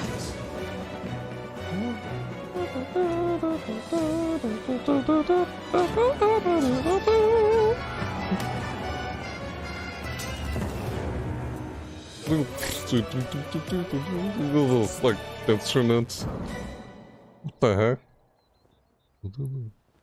Huh? It looks like a good controller. How far More than will you history. push humankind? It's your what? Wait, humankind. How far will you push humankind? Like, are you playing as God and you push humankind or something? Sega! Humankind allows you to shape your civilization by combining a multitude of historical civilizations from the ancient to the modern era. One Piece is celebrating its 25th anniversary this year, and Bandai Namco is bringing the mega popular franchise back to video games with One Piece Odyssey. Monkey D. Luffy and his crew of pirates are off on their next adventure. This trailer reveals the setting, a mysterious island where Luffy and his Straw Hat crew become marooned in this exciting upcoming JRPG. The Straw Hat Pirates journeying along the Grand One Line. Piece. 見ろよ、あの島。でけえ塔がいっぱい立ってる。空に伸びてるあの光はなんだ。 Wow, can't read it. 面白そうだ。 Move this out of the way. ちょっと待ってるし。変な形の積乱雲がすごい速度で増え There て you る。 go, I can see what they're saying. It's fucking stream! Not all! Japanese. I got this. Both do verse. Both do verse. Right. Namu.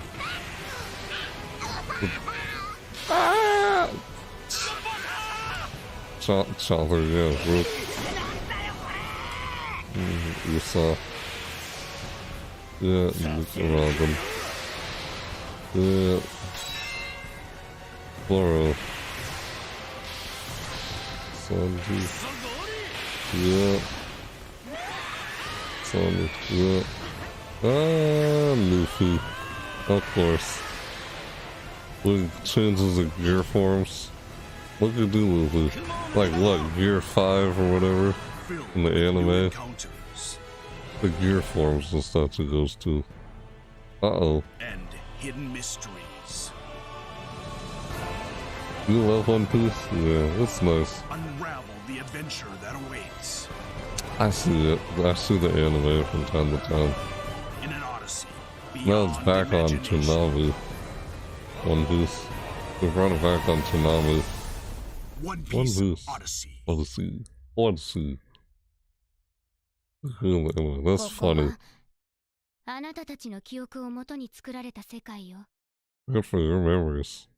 Couldn't read the subtitles because the closed captions blocking it. 2 from Atlas launches, and we've got your first listen to the English voice cast with this quick new look. Oh, here's the English voice cast.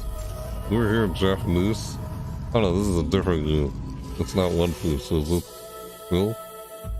What is that? Huh?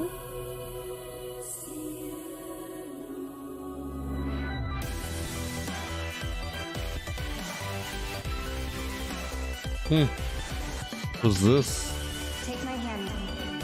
Comes this year. One Piece game. Soundtrack is nice. I don't like it already. What is this? Ouch. You didn't already say, why do I keep asking what it is? But I probably showed So it. that's our mission then, save the world. This is anime. Soul Hackers 2. With so many new games featured across SGF events, you might be wondering how to plan for your summer gaming dreams. NerdWallet can help you find the smartest credit card to reward your gaming purchases at nerdwallet.com. The Epic Mega Sale is going on right now. Save up to 75% off top PC titles with an additional 25% off eligible products. And it wouldn't be the Mega Sale without the free games vault featuring Maneater. Be sure to claim your copy before the sale ends on June 16th. Tune into the Epic Games Store Twitch channel for our summer showcase on June 10th at 2 p.m. Eastern, 11 a.m. Pacific. We're taking a look at new announcements and updates from PC titles heading to the store this year and beyond. Rocket League. They bought Rocket League. That's why it's no longer on Steam. You know, it's free to play. And they're doing the same thing with Fall Guys. Yep. You can still play it on Steam if you already bought it before it went free to play. That's what I said earlier. It's just unlisted, basically. It's unlisted. It's still there, it's just unlisted. For those who haven't bought it on Steam. It's on Epic now. Like, why do they do that? Minecraft. Field Beats. Yeah. Halo Infinite. It's all Microsoft stuff. For the dance this Sunday. Ooh. Right in your TV. Let's go up on that audio each. What the heck? I don't know why it's doing that. Overwatch. In the corner of my screen. All you need to bring is your controller. Game Pass, right? Samsung Gaming Hub. Samsung Gaming Hub. Gaming Hub. Those all look like, they look like Game Pass games. Literally. Games that are on Game Pass at least.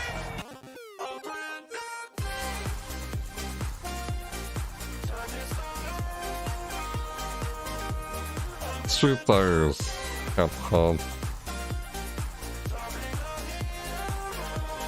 Arcade Studio 2. On Nintendo. Oh, this game. Let's just relax. What the? Hey! Who the? Oh, that's it. You're gonna get hit with the unexpected in Mario Strikers Battle League. In this no-holds-barred soccer-ish Let's sport, go! chaos reigns supreme. So prepare to do whatever it takes to claim victory. So much fun, it hurts. Mario Strikers Battle Oh my League, god. only on Nintendo Switch. Game June rated everyone 10th. 10 and up. That's out this Friday. Yeah, let's later even do that game. Mario Strikers. My name is Carl and I'm a developer of No. Metal Hellsinger. You know how in Battle some League. games where the music's really good, you feel compelled to move and shoot to the beat? But what Huh? if you had to? In Metal, the better you are at slaying to the beat, the more intense everything gets. And we have vocal performances from legendary artists like Serge Tankian from System of a Down. So Hmm? while headbanging isn't mandatory, we do recommend it. Our demo is live now on Steam, Xbox and PlayStation platforms, Funny. so go check it out and slay to the beat.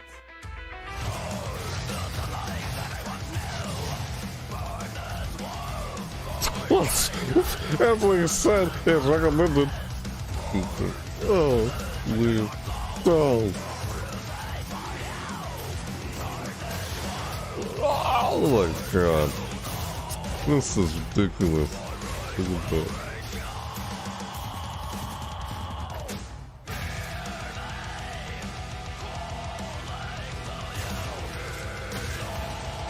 Yep. Shoot now with the guns to the boot. That's pretty new. That kind of gameplay. Yeah.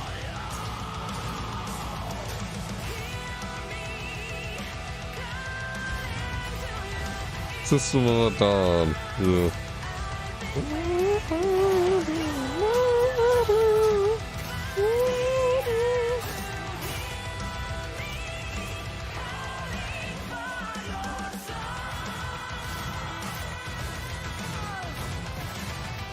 Dude, that's pretty neat.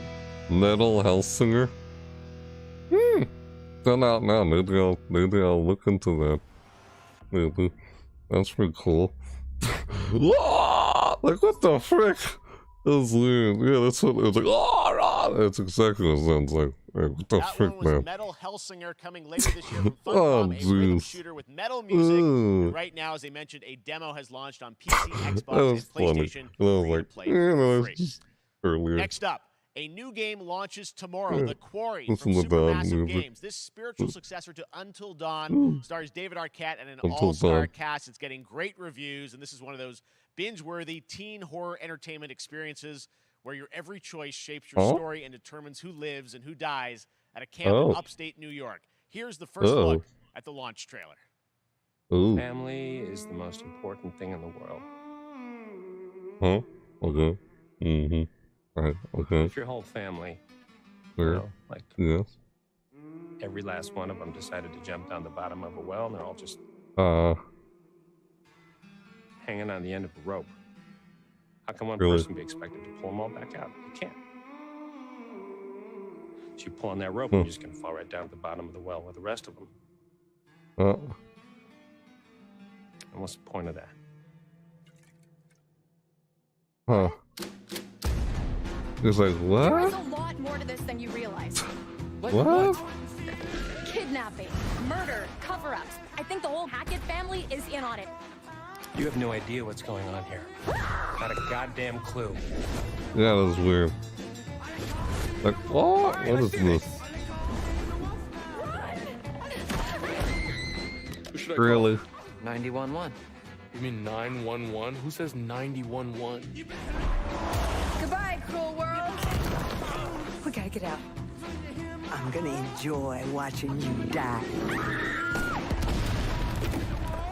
It's like Friday the 13th.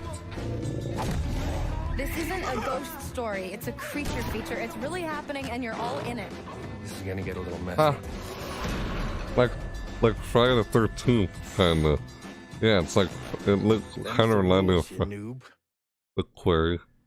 Rules, you Back at do the Game what? Awards, we were proud to reveal Nightingale, a shared world survival Yeah, that's like crafting Friday game the for Inflection Games built 13th-ish, in Canada. you know? Now it's time to give you That's a called, brand new look and what deeper said it look was at the called. game, including its innovative realm Nightingale. card system that lets you impact things like the I know weather it's not Friday pattern, the 13th, resources, but yeah. and challenges in this procedural realms. Here is your exclusive new look.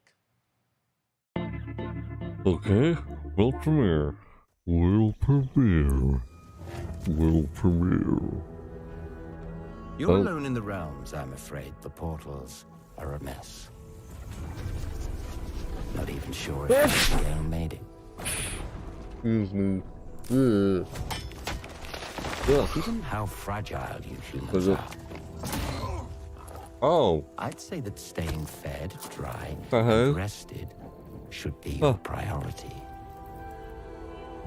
If the portal arch is inactive, you'll need to make realm cards from rare resources. Once you have realm cards, you can activate the portal. Beware them. Foul things lurk in the interrealmic void, waiting to get in. Humans or something.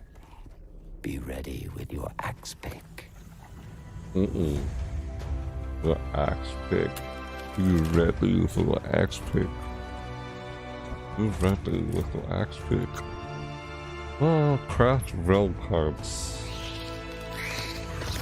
Ooh.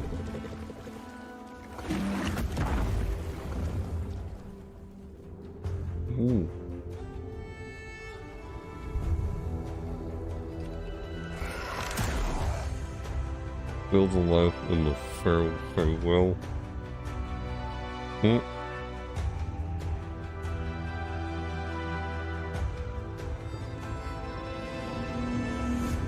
If we shadows have offended,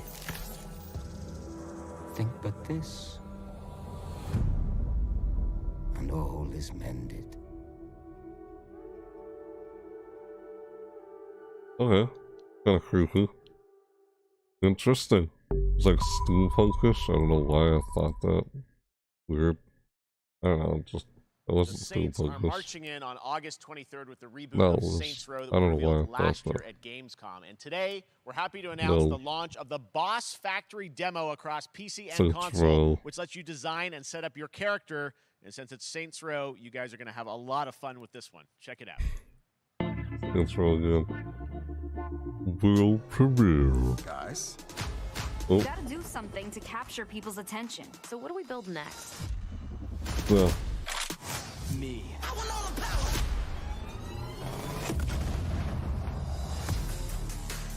Nah. Oh god, why? Ah! What the frick, man? Swag. Swag. What? Oh my god. What the frick?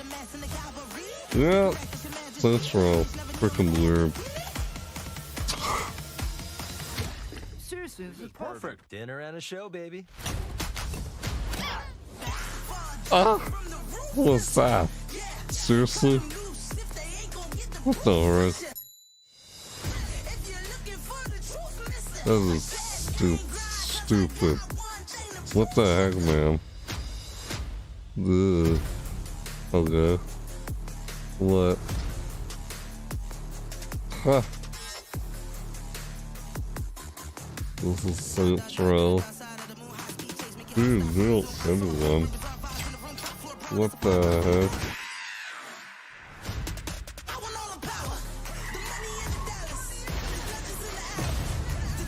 My God. Ah! The cat helmet. That's funny. Ooh. Ah! That's Saints Row. Is something wrong with the quality of the video, or is it okay?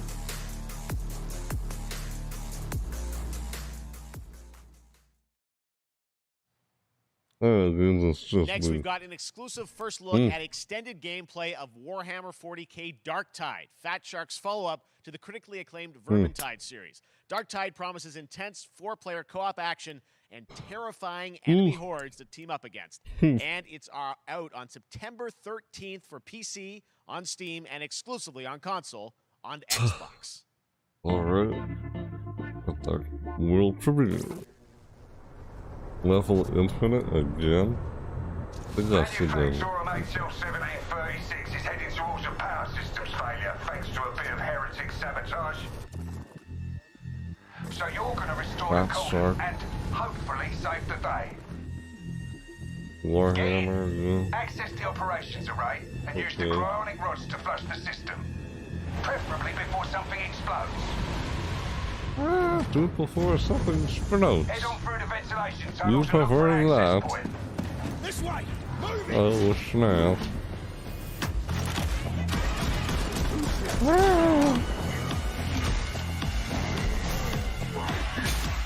Oh. Ow.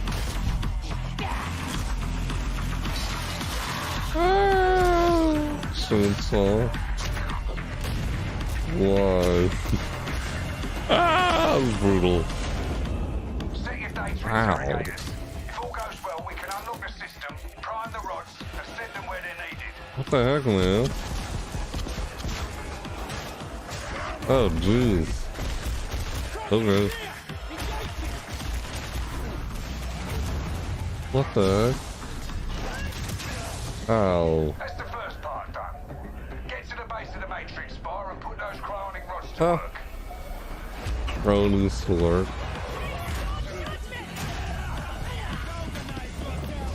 What is this?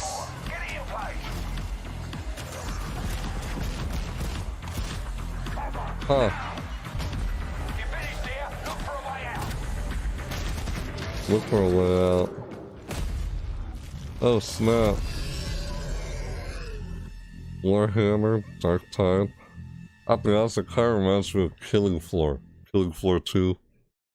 The game I play. Yeah, that's what that Bloober kind of Team reminds is me of. known for psychological horror games like Blair Witch and The Medium. Fair Today, enough. they are ready to reveal their Oh. latest creation made completely in Unreal Engine 5 for a Real visceral return. horror experience. It's a return Oh. to the world of Layers of Fears. Get a dose of this. This is back. Layers of Fear is back. Someone once said insanity runs in Oh. our family. Uh-oh. Run. Oh.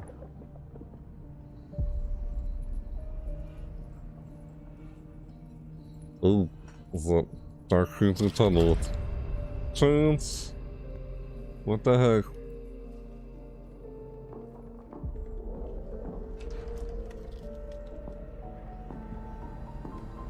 Yeah, no.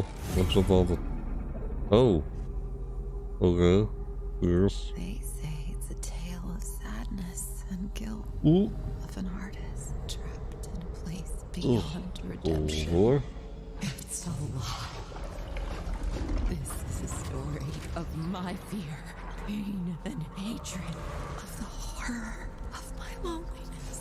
And it is mine to Oh. tell. Man.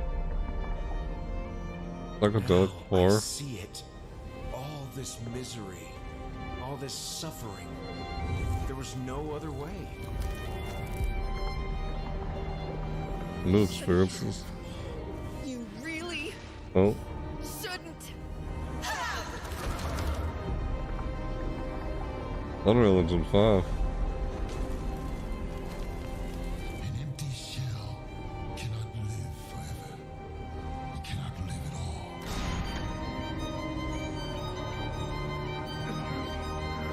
Oh.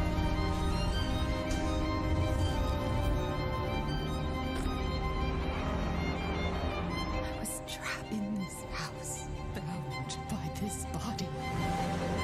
Ugh. Now, I break free. Layers of years. Early 2023. And the wish list.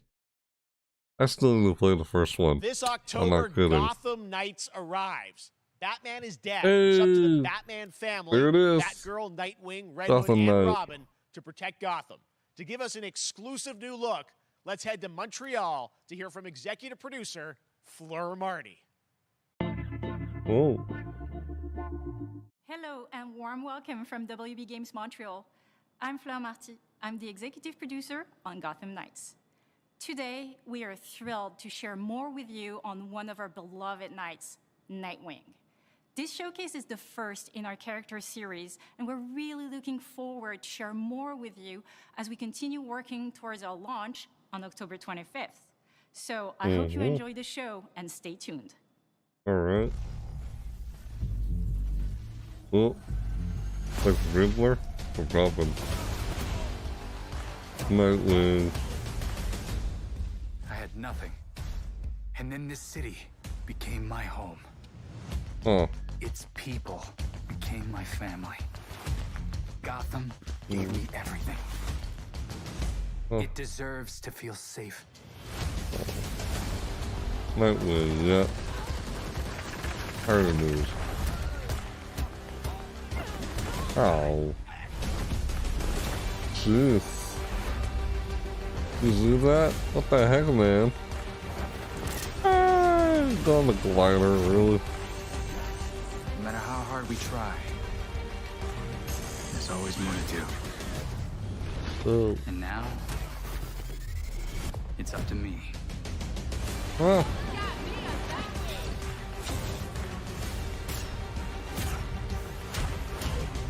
Got time for a dance, Nightwing? Huh? Oh, jeez. Ow. Dang. Got this, Bruce. Oh. His gravestone. Like, what the heck? Batman's dead? Really? Death into the night. Well, apparently. That. That was Gotham Knights, and now we welcome, oh, look who it is. Neil Druckmann from Naughty Dog, co-president of Naughty Dog. Great to have you with us, Neil. It's been an eventful day on the internet for Naughty Dog fans, and I think we jinxed ourselves. We were joking about last night, like, watch the assets will leak, and lo and behold, that's what happened. well, the good news is there's some stuff that hasn't leaked that we have lots to share with people about all things at Naughty Dog. But first of all, it is it's a big month actually for Last of Us fans because Last of Us 1 and 2 both launched in June, and it's nearing its 2-year anniversary for Last of Us Part 2, which is hard to believe.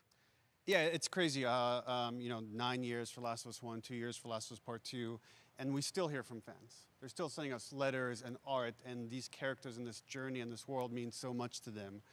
And it's just been kind of amazing. Like Last of Us Part 2 early this year passed a pretty big milestone. It sold over 10 million units. And that kind of support, that kind of success, we're so grateful to our fans. It has allowed us to grow as a studio, and now we can take on multiple projects, more than we've ever had. Well, I'm just adjusting things here. Projects, okay, very interesting. So what can Last of Us fans expect in the future from you? Thank you for asking, Jeff. Yes. So one of the things we've mentioned a while back is what started out as a multiplayer mode has evolved due to the team's ambition. They really wanted to do something beyond what we've ever done before at Naughty Dog. And we felt the way to do it justice is to make it a standalone title. And they've been working on it for the past 2 years. Ambition has grown, and we're not quite ready to fully unveil it, but we're ready to lift the curtain a little bit and just give you like an update of where we're at. Okay, well, what can you tell us about this new standalone multiplayer game? Yeah, so we have a concept art that we want to show. But what I can tell you I'm just adjusting things is that on my this end. game is big. Okay. It's as big as any of our single-player games that we've done, and in some ways bigger. Well, It's got a Last of Us, story. yeah. The way we're telling that story is very unique to this game. It's got a brand new Yeah, cast of characters. It Nightwind takes in place there. in another place, another part of the United States. Yeah. It's like a city might be somewhat familiar, some people. I'm sure our fans have already figured it out. And it's really cool. And it's being headed by Vinith Agarwal, Anthony Newman, and Joe Pantnati, all veterans of Uncharted and Last of Us. And you're going to see a lot more of this game come next year. Next year. So I wait till next year to hear more about that one. Okay. Well, very exciting that this has evolved. And I mean, that concept art looks incredible. I can't wait to see Naughty Dog's storytelling fused with multiplayer live game. It's something special. We can't wait to show it either. Okay, well, that's not all. We also have something that I've been reading about on the internet every day, it feels like. Up in Calgary, they're filming the Last of Us show for HBO, right? Yeah, so for the past year, we've teamed up with Craig Mazin of Chernobyl fame and HBO to adapt The Last of Us into a TV show. They've been filming, and it's pretty incredible. The stuff I'm getting back, when we're looking at back at Naughty Dog, we can't help but feel emotional because not only is it so good and the quality's so high, it's so authentic to what we've made in the game. Naughty Dog. Last of Us. I couldn't be proud of, like, again, Craig and that whole crew and everybody that's up there. And their last day of filming is tomorrow. So the entire series, last day of filming is tomorrow. Last day of filming is tomorrow. Craig is up there right now, kind of wrapping it all up. So it's pretty close. It's closer than you might think. And you actually got to direct one of the episodes? Yes, I think that really speaks to the kind of collaboration and trust that exists between Naughty Dog and HBO. They invited me to direct one of the episodes. I think we have an image from the episode actually directed. Ooh, okay. So we could first look. Let's take. So you can see this is a certain museum that players might know from the game. And I really have to talk about Pedro Pascal, Bella Ramsey, and not only directing them, but seeing them do all the other episodes. They've thrown themselves at these roles for a whole year. Look at that. Watching the nuance that they bring to these characters, their relationship on and off camera, I couldn't help but think about Troy Baker and Ashley Johnson. It felt so similar to the chemistry those two actors had when we made the game. And it really feels like this is going to be something special. And I will say this will be the most authentic video game adaptation yet. Well, I mean, that first image that they put out, it feels like a video game. Everything that I've seen, both public and other stuff, makes it feel sort of super legitimate, you said, and that's awesome to see Joel and Ellie from the front side now for the first time. So we'll see more of that next year. PlayStation exclusive. You'll hear about it very soon. Are you gonna stream the Xbox Showcase? Very exciting. Yeah. And I hear you actually have check out all of them from the show who are going to join us. Well, as much as I can. Probably won't. Okay, come on out. There's music. And I won't be able to check out stuff they're showing on Friday because I'll be at work when that happens. Hello, I know. Ashley. Good to see you. Good to see you. I'm a little confused though. I thought maybe Pedro. I'm checking out stuff that they're showing on Saturday and Sunday. Even the Nintendo Direct. Almost one of our very first meetings, we said Troy and Ashley have to be a part of it. And we're such fans of like checking out everything and helping us create Joel and Ellie. Like PC Gaming we Show. felt like it was so important that they become part of the show. And it wasn't Future Game it has to be Show, more I than just think. like, like a wink to the camera and like a cameo. These are real I work on Friday, so keeping I'm on the not wraps gonna for be able to now. see anything on Friday though. But man, Well, I'm bummed that I couldn't be there with you guys when you we're gonna be able to do a so much stuff I feel reaction to it. So good. On the internet, there's so much like talk about what's being filmed, and I think that's you guys have kept a complete secret that you. So you were up there and you filmed your roles by now, obviously. Well, keeping secrets with this franchise is kind of old hat. Like we've had except for today. Except for today. Except for the date. It was one of the hardest things for us to do is to not let people know that because we're so proud of it and the work that we did. We worked hard. The crew. I have to say. When I walked out on set, to be met with literally every person that I met on that crew is such a fan of this game, and they all knew what it was that they were working on and committed to working on this project because of their fan and their love for the game was one of the greatest. It was like I was coming home to friends. Yeah, the attention to detail, the crew was amazing. Bella and Pedro are they're so perfect, and we've been trying to sort of describe that feeling of sort of seeing them in person.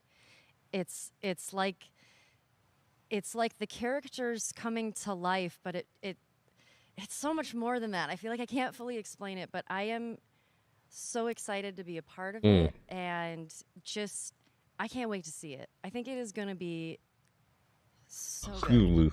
It's I love the story. I love just being a part of. I'm this so world. excited about the series and the fact that you guys are going to be in it and undisclosed roles. I'm so fascinated how it's going to sort of bob and weave and are these characters we know from the game that they're playing new characters? Can you tell us anything? Yes. I can tell you. So sneaky. All right. Well, we're so excited. Maybe it's already on Twitter by now. Hey. All right. Well, let's talk about what was on Twitter earlier today. Lots of talk about the idea. That's really, funny. what's happening is it looks like you guys are remaking the original game, and this is like a ground-up remake. Is that right? That's right. We wanted to give people the definitive version of the first game that wasn't encumbered by any technology. Wanted to find a way to get even closer to our original vision, and we're able to do it on PS5 and PC. And instead of talking about it, let's look at it. All right, And let's take a look PC. at the You hear Last that? of Us Part 1. Last of Us? This could be on the computer. It's just PlayStation. So why'd you leave Boston? It just said PC. I've been on quite the adventure, little brother. I reckon it's got The something first to do with that game. girl. Last of Us. It's got everything to do with that little girl.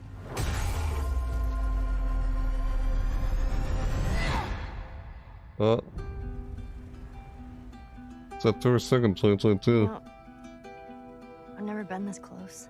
They just said PC. I heard them. So is that everything you hoped for? Can't be any more. I'd never played this game before. The first game. Nope. Maybe I'll get a chance to. It's coming on PC and PS5. Once upon a time, I had somebody that I cared about. And in this world, that's good for one thing. Get you killed. Wow. How many close calls have we had? I get into trouble down there. You make every shot count. You play on PlayStation? Yeah. I've seen someone else that I know online that plays this game. Or play the first game. You know, I haven't played it. I've seen other people play it. Last of Us Part 1. Also in development on PC. Did you see that down below? It just said also below. Yeah, down below on PC. Yeah, you're watching it in real time. Development on PC. It just says that. It's because you did these Look at that. There you go. a decade ago. Yeah. You didn't go back Looks in like I'll and use get a the chance to original play this. performances. Yeah, actually, I've never we played came it up when with it a first process where came you out could on take the original, PlayStation. Animation that we did for the faces. PlayStation 4. Kind of like retargeted on these new rigs that have a lot more fidelity. And then the animators went Yeah, back and so studied that's side the by side original just how game. much it has changed. And that that's you the went and you remastered. redid the models and rebuilt everything. Everything was rebuilt from the ground up. Same art director, re-art directed the whole Look thing at from the that. ground Wow. up. But the You can see great the thing about these difference. faces is that they're closer to the original performance. All the animators went and studied those videos and got closer to what you did on set than Wow, look at you that. achieved before. And that's just like one of the things I couldn't that really we tell talk because I about haven't played the with first brand new one. AI, like all the I've seen combat people was play it like though. redone. The first one. Just the fidelity of everything, 60 frames per second, all the stuff you're getting on the PS5. Like I haven't seen again, we wanted to everything give about it, no but one yeah, the show most because stuff this- from it. they're all new players for PS5 and PC. Yeah, the We story, wanted to have right, the sure definitive about it. version of The Last of Us. Amazing. Well, now you guys get to replay. I mean, when was the last time you guys played the game? I actually played it again just to refresh my memory For the show? before working on the show. I was Yeah, I know, Spider-Man. went straight from I wanted to playing, get that game on the Never played it. PlayStation Straight 4, but I into didn't. part two. That's the thing. I don't own a So the last one I PlayStation played 4, and I would've wish I been 2 did, years ago, just to so get the celebrating Spider-Man game. part 2 coming out, Like so I would have gotten a definitely PlayStation 4 Yeah, I just to get the Spider-Man can't game. wait to go back because it was Oh, I such can't a, wait. you guys That did an never amazing happened. job on that original game. Even though now it's coming on It's the really when you computer. play it, when you see it in motion, it's really That's night cool. and day from what it used to be. The first Imagine Spider-Man think game. of The Last of Us 2 combat, but kind of Not that Spider-Man back to 2, The Last of Us 1. Well, it's the whole like all the new animation Or system, the new AI Miles, system, everything we right? learned on like Uncharted 4, Last of Us 2, we applied to this. The Again, to get Miles that definitive Morale, version. or what's Just his to give a name? quick shout out, this Other project is Spider-Man. headed up by Matthew Gallant and Shauna Sky. Okay. And you'll hear a lot more about it and see a lot more about it over the coming weeks. Which leading up isn't to Peter the Parker, but release yeah. September 2nd on PS5. The other Spider-Man Right. guy. Shortly thereafter on PC. We will look forward to that. You, Like Neil, from you talked a lot about Spider-Verse. games directed by other people. What are you directing? You still making games? Still making games. Okay. I haven't given up my day job. But- It's a little early to talk about it. Maybe if someone in PlayStation wants to leak it, then we can talk about it now. Otherwise, we'll save But it. you do for- have a new project. That's funny. Do have a new project, but we'll save Oh. it for another Summer Game Fest. Okay. Okay, well, we'll see. We'll try and save it. All right. Troy, Ashley, Neil, thank you so much for dropping by Summer Game Fest, and I am so excited that The Last of Us is returning, as you said, in September. So thanks, guys. Appreciate it. Thanks, Jeff. Awesome. Yeah, All right, well, Miles that is going to do it. Morales Thanks to Naughty will Dog and come PlayStation to for that this very one day. special look at That's The the Last of second Us and the entire Spider-Man game franchise and where on things are PS5. going. Very, very excited about that. All right, Yeah. Summer Game Fest continues over the next few days. Coming up right now on this very stream is Day of the Devs with I Am 8-Bit and Double Fine, Yeah, including there an it exclusive is. new look at the Day of Planet the of the Planets. Devs. And then the Devolver Devolver Digital Digital. Showcase. Tomorrow, we've got Netflix Geeked Week, which I'll be co-hosting, and the Tribeca Games Showcase streaming. I along might with watch Epic all that Games in this Store entire Showcase. And then video. finally, Sunday, it's the Xbox and Bethesda Game Showcase. You can stream them there it all is. at summergamefest.com. Yep. As for me, I'll see you again in August when we are back live in Cologne, Germany for Gamescom opening night live on August 23rd. And then the Game Awards will return in December live from the Yep. Microsoft Theater in Los Angeles. Let's check out all Finally, that I'm stuff. excited to share that Summer Game Fest will return in June 2023 as a digital and in-person event to bring the Oh. gaming community together. Thanks for being a part of Summer Game Fest. And remember, there are more events and announcements to come. We'll see you soon. See you later, Geoff Keighley. Alright. Nice. You're welcome. Thanks for sharing. Alright, that was great. Nice. Yeah, I like how some games that were on. Happy birthday to you. Happy birthday to you. It's like a second half. Happy birthday, Day of the Devs. Day of the Devs. What? You don't know what Day of the Devs is? Day of the What? Devs is the greatest and definitely the oldest independent games festival that exists. Bruh. It started over 10 years ago by Double Fine Yeah. Productions and I Am 8-Bit to celebrate the best independent This is games part out of there. Summer Bring them Game to you, the Fest. fans. We wanted to bring developers and players together to get together, play games, and have a great time. It used to be a physical event only in San Francisco, but now it has gone digital, so the whole world can enjoy it.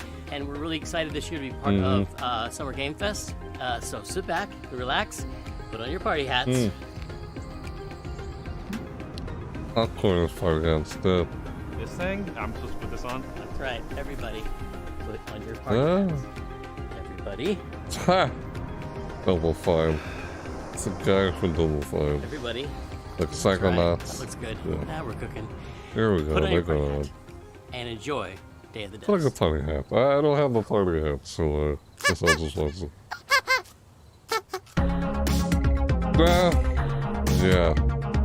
10th anniversary. of We Day got of a the new one Dead. today. This is from This a is- good friend this is Michael all part Frey of and Summer Rafael Game Fest. Munoz. Previously, Michael made a game called Kids with Playables that we Indie published games. at Double Fine Presents, and this is his new one. It's about the limited time we have on Earth told through the life of a fly. This is called Time Flies. Life of a Fly. Hello, everyone.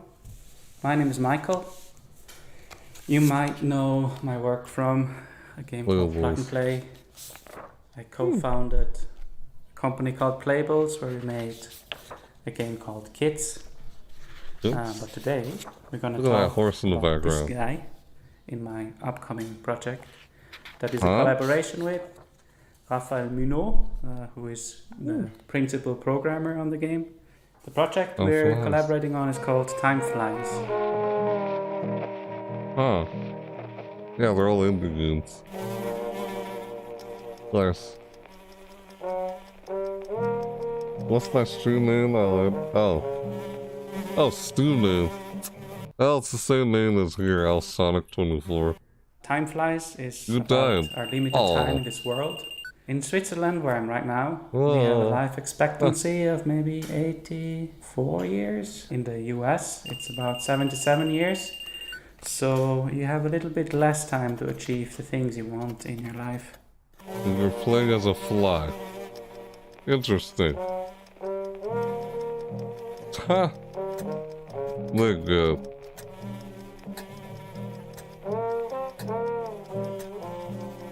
Oh my god. What the heck?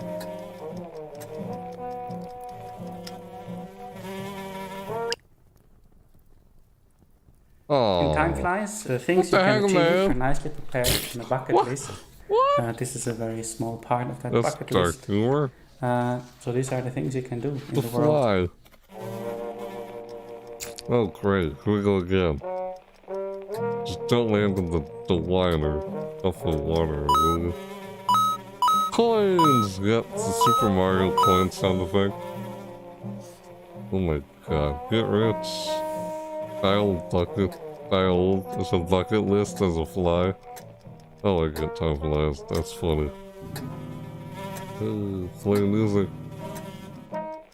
Fly doing that. Banana overgrown.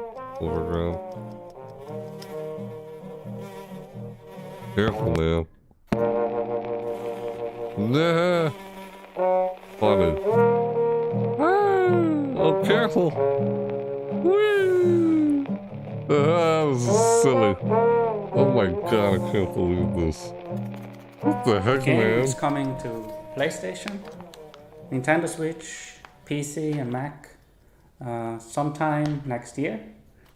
Please visit timeflies.buzz, where you can sign up for the newsletter so you get updated when it's out. Or you find a link to the Steam page where you can wishlist the game. Thank you. No problem. Oh my god. The freaking fly.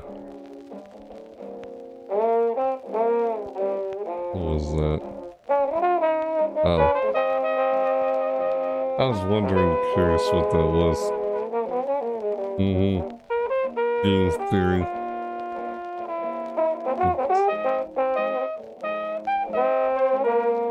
Because we're all going to die. Well, yeah. That blows. Our next game is Planet of Lana, the debut title from Sweden-based Wishful Studios and published by Thunderful Publishing. The gameplay is reminiscent of dark side-scrollers like Inside and Little Nightmares, but the vibes could not be more different. Who are these enigmatic enemies? What do they want with Lana's sister and her world? And what other secrets are there to uncover in this beautiful, boundless environment? Hello, my name is Adam Stjernljus and I'm the creative director at Wishfully. We're a small indie game studio in Sweden making Planet of Lana. Planet of Lana. Little dog. I saw dog's little tiny mouse. Oh, I never heard about this game. In our game, you play a young girl called Lana, who is forced out on a mission to save her sister that has been taken away by an invading robot army. Early on in the game, Lana meets the mystical creature Mui. You quickly develop a strong bond and friendship to Mui, and she proves to be both intelligent and loyal. What? Huh. A platformer.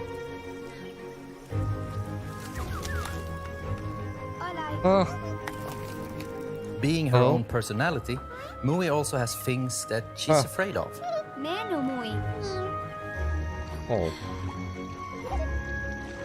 But being small and agile also has its advantages.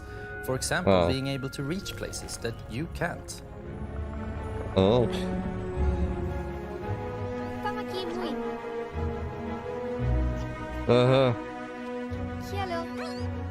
She also has this special ability she can use to control some of the strange creatures of this planet.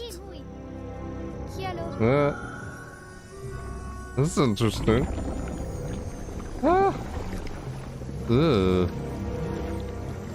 What the heck? Okay. Interesting. Together, you have to make it through both the harsh and beautiful environments of Novo. Past dangerous robots, through deep and cold caves, unraveling long-forgotten mysteries that all lead to your destined future. Like a little tiny mouse. Little puzzle game. Yeah. That's pretty cool. Planet Planet of Lana is really a labor of love, and we're very excited here at Wishfully to bring you what we believe is a truly unique adventure.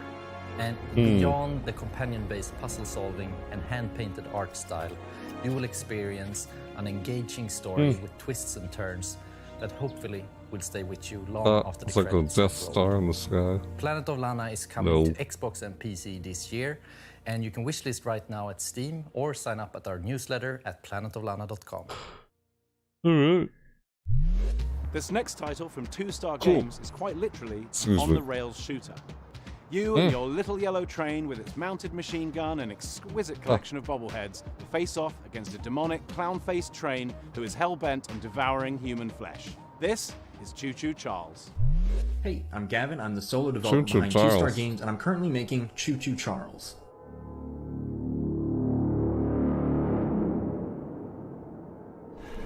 Oh, this. Uh-oh. Ah.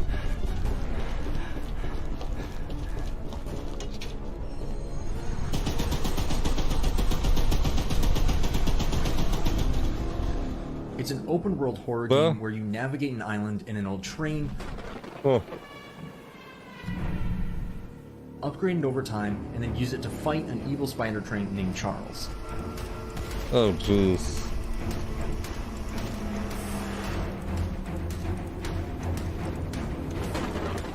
If you pump enough lead into his face, that'll probably encourage him to run off and find something else to eat.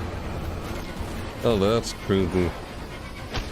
Choo Choo Charles. I remember seeing this. Some stuff about it. You have one goal above all else, and that's to summon Charles to a 1v1 and fight him to the death. To do that, you'll need to explore the open world, looting abandoned areas and completing missions for the locals to gain powerful new weapons and scraps that you can use to upgrade your train's speed, armor, and damage. I know, it's weird. You'll need to leave the relative Is safety that of your train and Thomas? venture out on foot. Called Choo Choo Charles. Weird. Yeah, it's literally called Choo Choo Charles. The game is called Choo Choo Charles. This is where things get really dangerous, with Charles Weird. constantly roaming It's like a around horror looking for his game or next something. meal, and camps of shotgun-wielding Something like cultists that. looking for someone to feed to him. Like a horrifying looking. Yeah, I know, Choo Choo Charles. It sounds funny, but the train looks disturbing and horrifying looking. The train itself.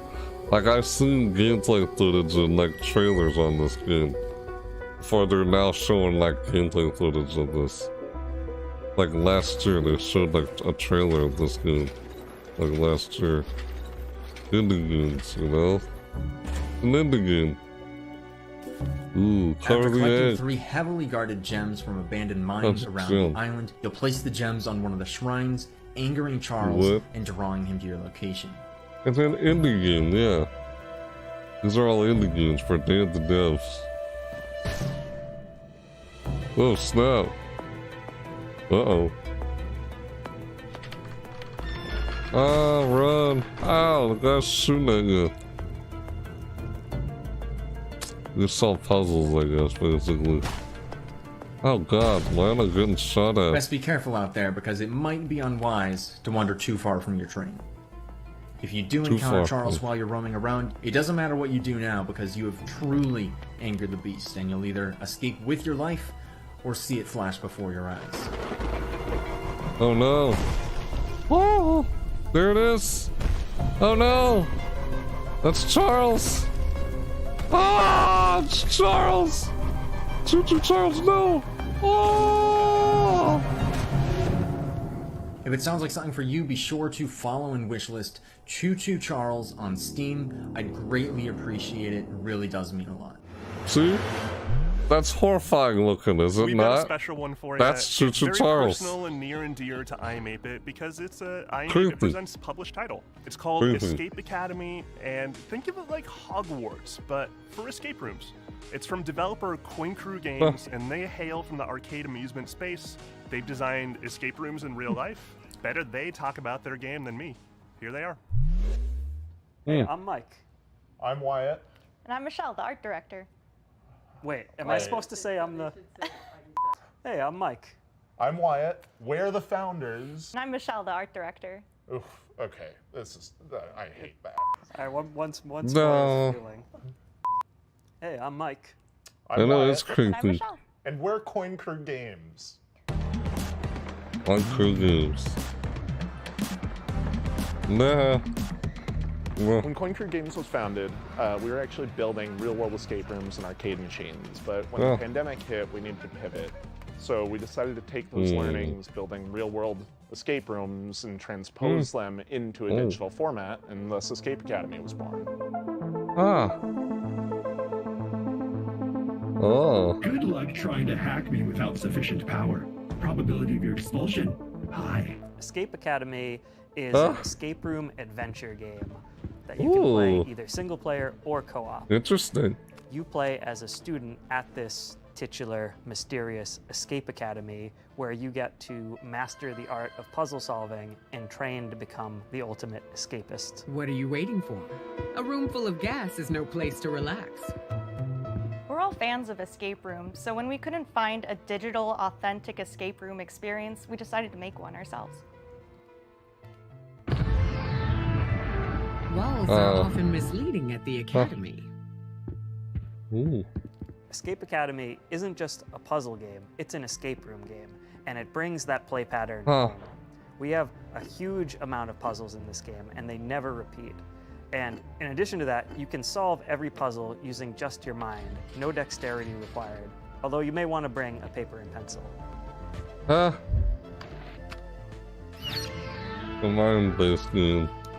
All use your wits.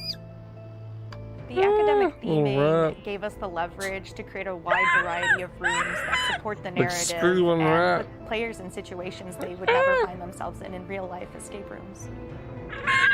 Like, what the heck? Oh. When we were designing the game, it was really helpful to have the experience of both playing a lot of escape rooms and designing real-world escape rooms as sort of a design anchor to buoy us. Convolution. I did not anticipate the rodent assisting you. Bad turmeric. Sadly, that rat will be no help in bypassing my lasers. We really took our time to create an eclectic cast of students and faculty members that help guide you throughout the academic journey of Escape Academy.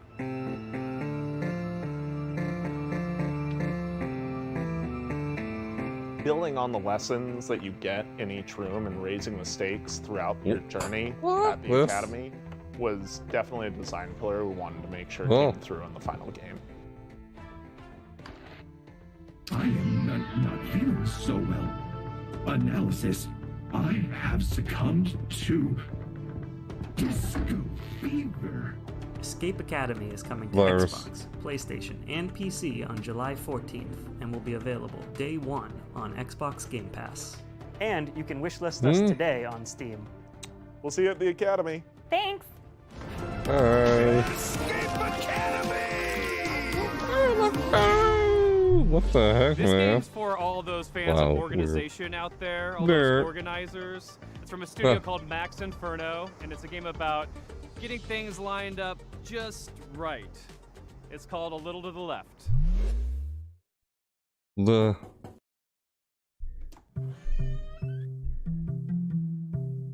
Hello. Come in. Okay. The cats. I think. Okay. Hi, I'm Annie. Hi, and I'm Lucas. And we are Max Inferno. Yep, and we're really excited to share with you today a cozy puzzle game that we've been working on called A Little to the Left. Okay.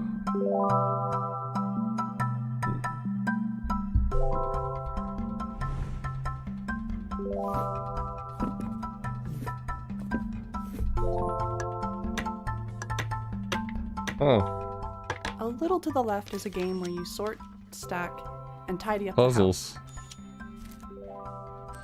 In each level, puzzles are hidden among regular household objects, and you solve them by arranging items in a very particular way.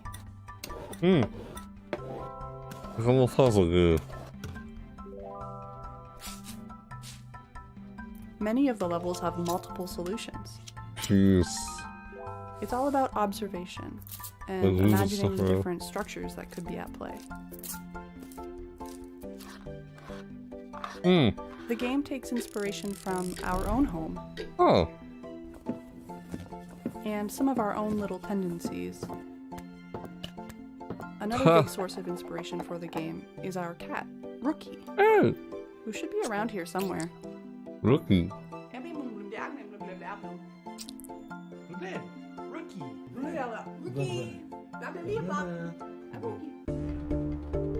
Uh-oh. Good doing. Occasionally, this cat will show up on the periphery of your gameplay and undo your tidy work, just to shake things up a little bit. The game starts off pretty simple, but as you progress, the logic behind the puzzles becomes a little more surreal. Oh. Surreal. That's funny, the cat. Like what? No, not the camera. There's a lot to tidy up in a little to the left. Actually, every day brings something new. Moving stuff around. With the daily tidy delivery, you get even more out of our favorite puzzles. And you earn fun badges too. Well, thanks for stopping by. We hope you enjoy A Little to the Left when it releases later this year. Alright. Bye. Bye. Interesting. They're moving stuff around and such. This is a game for people who have OCD or something. What? I don't know. Hey, little cat. Hello. Rookie. I've been excited about this one ever since it was announced ages ago. It's from developer Gummy Cat. It's called Bear and Breakfast. And the title says it all. You're a bear, you run in bed and breakfast in the woods, and it's really freaking fun. We're debuting a brand new animated trailer, a bunch of gameplay you've never seen, and finally announcing a release date. A world premiere. Huh. Oh! What is this? Uh-oh. The bear. I gotta go to the restroom. The bear is tearing up the bathroom. Oh. What the? Oh god, why? Ow. Oh.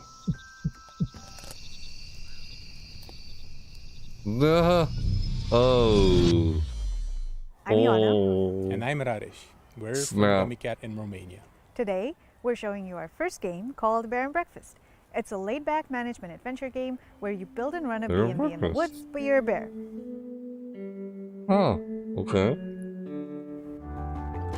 In Bear and Breakfast, you play as Hank, a young, curious bear from Silver Valley who lives in a small home with his mom and two best friends. Huh. Interesting. Get out. Morning. Out. That's not very good morning of you. We grew up on management sims. Games like Theme Hospital were big inspirations for us, but we also wanted to make a game that tells a story alongside the usual management stuff. Huh.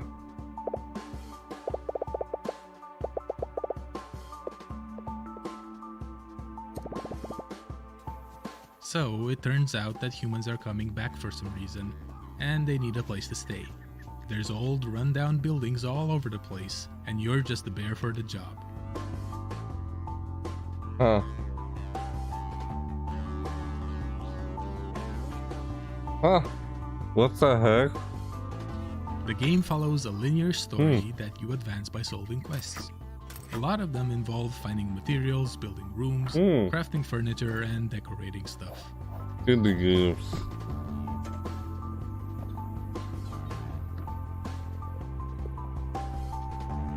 The actual furniture you do make awards different kinds of points. For instance, beds give comfort, showers give hygiene, that type of thing. You have to make sure that your room scores are high enough to satisfy whatever your guests are asking for. Oh. A bear making like a hotel kind of thing for Each guests. type of score comes with its own What challenges. the heck? For example, later on, you'll need to cook food for your guests through a minigame. Oh.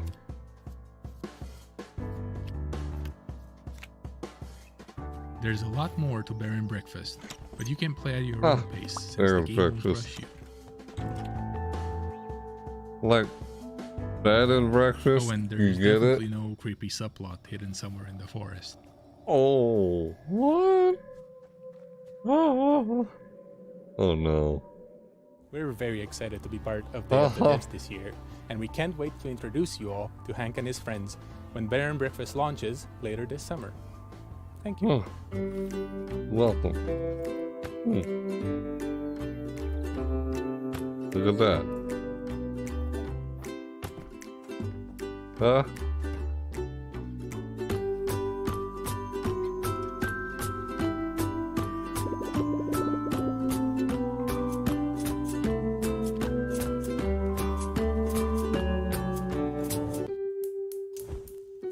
Huh. Bear and Breakfast, the cat, Steam Nintendo Switch, July 28th, 2022. So I don't want to say a lot about this next Huh. one. It's full of secrets and puzzles and mystery that are best discovered on your own. It's a beautiful game from a studio called Shared Memory. It's a pixel art Metroidvania full of interesting creatures. It's called Animal Well. Hi, I'm Billy Animal Desso. Well. Today I'm going to be showing you a game I've been working on called Animal Well. Animal Well. Oh. Okay.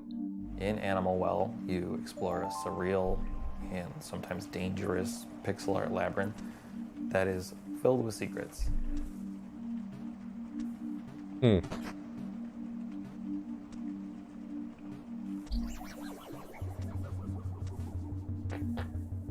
Well. As you explore, you'll encounter various creatures, but it's not always This is clear weird. if they're friendly or not. So it's best to proceed with some amount of caution.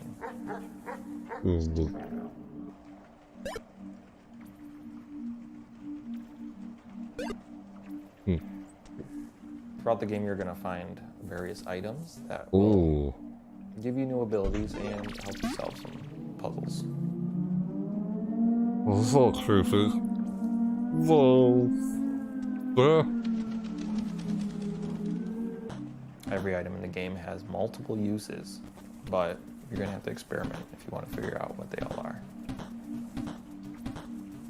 Huh. Huh. Dog.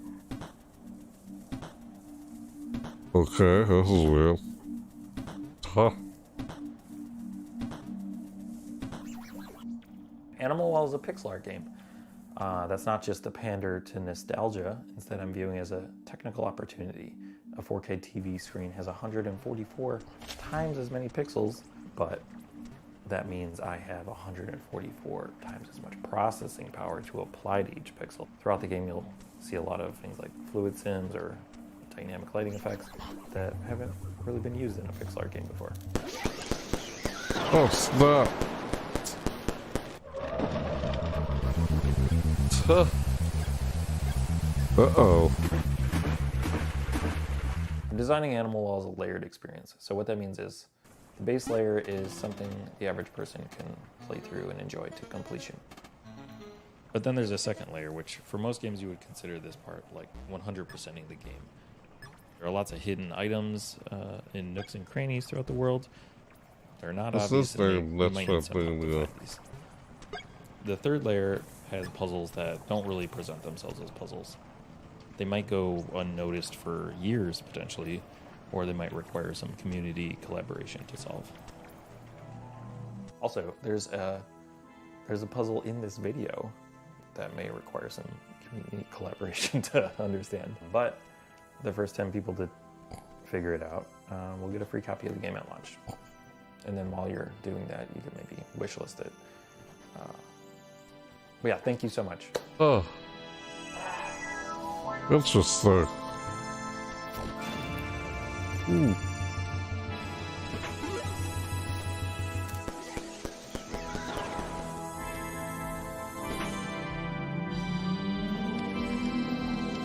Perfect.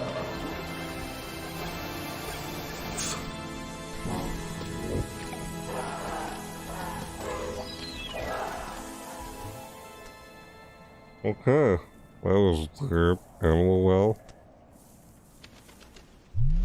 Next up is Naiad, a colorful exploration game where you play as a water nymph, traversing a zen and peaceful world. This game comes to us from Highwarp, a solo developer from Spain. Hi, I'm really happy to be part of the 10th anniversary of Day of the Devs at this exciting Summerfest edition. I'm Melwin from Highwarp, a solo dev indie studio from Spain, working on bringing to life very unique and personal games. I would like to share with you a preview of Naiad, a relaxing and colorful exploration adventure of flowing by a river. I put all my love creating every part of this game, so please enjoy.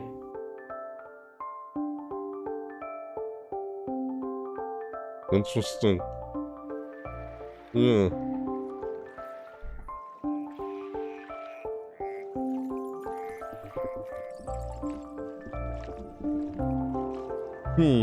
Let's try to adjust something down there while looking at what I was watching. So, I don't know. The journey starts with the birth of a little water nymph at the spring of the river. Naiad will grow up and mature with tiny vitality from floating leaves and flowers, learning to swim like a duck, dive like a fish, dance like a frog, finding other adorable friends like butterflies, rabbits, snakes, turtles, crocodiles, and much more. Help them to find their way, avoiding obstacles and dangers, using your skills. You will immerse through a lot of beautiful places like a deep forest, a dark cave, a joyful creek, and more. Water, symbolizing life, starts pure and fresh, and little by little it will be fading into dark. You can sing to regenerate the nature, making sprout flowers in the path. And you must do your best, because the humans are controlling this river wall. Humans create their own fake rivers, like these noisy roads with strange smoke creatures. You are the guardian of this river, and that seems to be a difficult task, but don't be afraid, because a tiny cloud will take care of you from the sky. The beautiful hair of Naiad is like its vitality.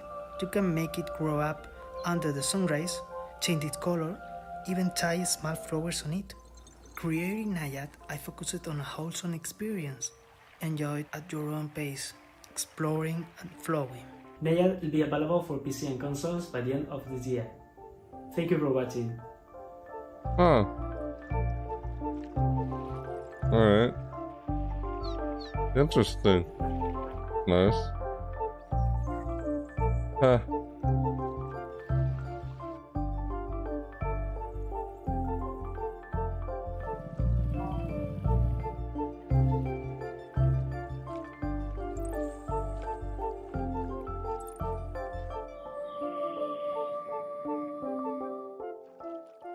Yeah. Okay. If you ever find yourself longing for the good old days, then why not take a trip back to the Stone Age in this cooperative life and farming simulation game from Sodaden and Cryptico. Hunt and gather to care for your settlement, explore the ancient world around you, and best of all, become a friend to the mammoths. This is Roots of Pacha. Hi, I'm Timo, co-founder of Sodaden along with my brother. Hi, I'm Karen, the narrative designer. We're based in San Diego with the rest of the team in Argentina. Hola a todos, I am Dancer, the main artist. And I'm Johnny, Timo's brother. We are the team developing Roots of Pacha, a farming sim set in the Stone Age where you help your clan develop the ideas that shape humanity. In a time when there weren't stores to buy seeds or anything else, you'll build your village from the ground up. Instead of using money, you'll transform the world around you by contributing and working with your clan. Starting small, you'll explore the regions of this new land, discovering plants and resources along the way.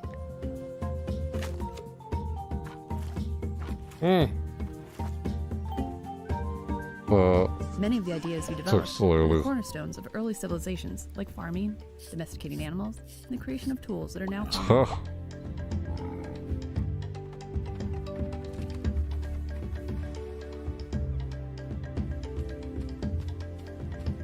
Ideas will build on one another, and after a while, you'll find your community transformed.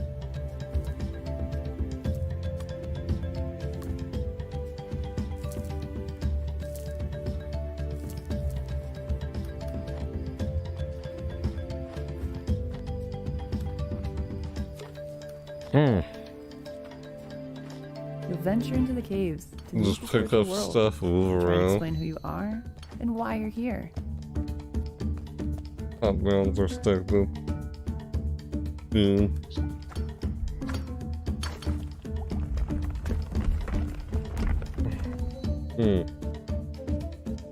Interesting. Let's go. The game's Stone Age setting was inspired by the book Planet of the Cave Bear. Huh. Okay. Roots of Pacha is set in simpler times, but the society is still complex. For example, finding something to eat went from satisfying a basic need to making a dish and creating a reason to gather. As you discover ways to make life easier, you'll find time to experience all the fun Pacha's world has to offer.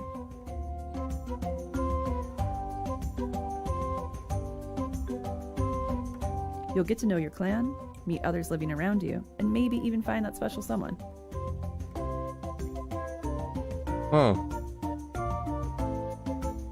Our love of farming sims started with the first Harvest Moons, and Stardew Valley took it to the next level.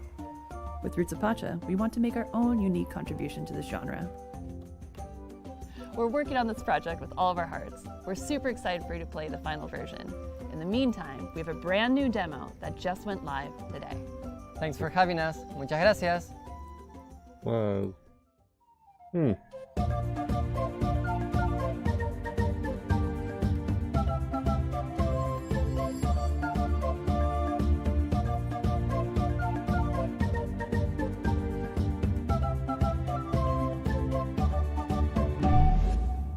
Interesting. And now I am very pleased to present a world premiere from our friends at Us2 Games, the folks who brought you Monument Valley, Alba, and a bunch of other really, really cool games.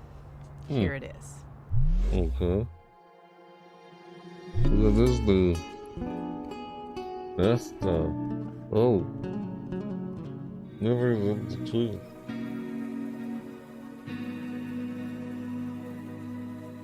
At Us2 Games, we really try and take what's meaningful and great about games and deliver that to everybody. So with Monument Valley, we make people care about a character for the first time if they've never really engaged with games very much. And with Alba Wildlife Adventure, we took open world games and packaged that into a kind of theme about saving an island that more people are going to want to engage with than just the hardcore. And with this game, what we really want to do is take these genres that we really love, like roguelike games and turn-based tactics, add a little bit of sports game in there as well, and themes about dreams and conflicting fears, and really package that together into something that feels really unique. In the game, you play the role of Desta. He's a young person in their early 20s who's coming home for the first time, having not left home in the very best way. Their relationship with their mother and their family and their friends, there's a few of them that were a little bit broken. And they were broken because they didn't really have the words to say. And their father, who used to be a big part of their life, unfortunately passes away, and they don't have those tools and that person to lean on to bridge that gap. So they manage to go home, they find this old ball they used to play with their dad, and when they try and fall asleep with it, they find themselves in a world between worlds, neither asleep nor awake. And when they're in this, they can explore these moments, these memories, and solve these creative problems through a ball game. And when they do that, they find the right words to say to confront these people. The people we're going to be meeting in Desta's dreams are people who were significant to Desta before they left town a couple of years back. And there are lots of people they don't know quite as well, too, and some people who have been shaped by Desta's impression of them in their dreams. But they've all had a profound impact on Desta's life. These characters are really interesting because all of them are interwoven as part of Desta's story, but also with each other. They don't just appear as abstractions, but they really feel like a part of the makeup of Desta's background. One way or another, the people that Desta meets throughout the game helped Desta become who they are today. And they've taught Desta a number of different things, like standing up for themselves, taking risks, expressing themselves, and more. There are a few different themes in the story, but I would say that certainly loss is a big part of it. Finding yourself, courage and perseverance, and reawakening. No pun intended. It feels like we've been able to put a lot of ourselves into Desta. The same is true for pretty much all of our games, but Desta in particular is very personal to a lot of the members of the team. I'm sure we can all relate to some of the themes of maybe having ghosted a friend and not being sure how you could like get back in touch with them, or dwelling over how you might have said something in a conversation and like having that play over and over in your mind, which is like one of the core themes of the game. It's definitely got more depth and more game mechanics than anything we've made before, and it's being designed from the ground up to be a multi-platform title. We're really looking forward to telling you more about Desta, the memories between, in the coming weeks and the coming months.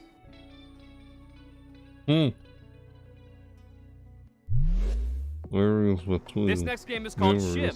It's a shadow platformer. You're a little blobby character platforming around inside shadows, and a game with a really cool minimalist graphic art style. I hope you like it. Hi, I'm Ewout and I'm the developer of Schim. And I'm Niels from Exernice, and I help Ewout develop Schim. We're located in the north of the Netherlands in a town called Leeuwarden. We are a team of 2, plus the talented people at Moonseller who do the audio.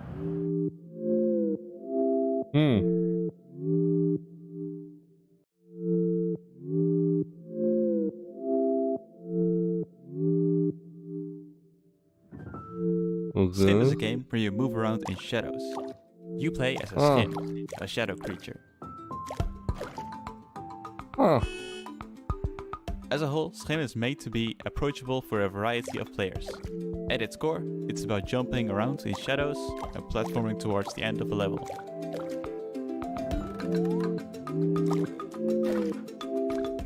Each shadow has her own Schim. The player plays around as a Schim of a human. However, this Schim is separated from that person, and it's up to you to find your way back. Hey, it's like a frog.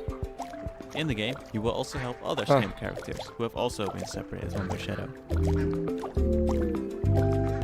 You can help them by finding their object.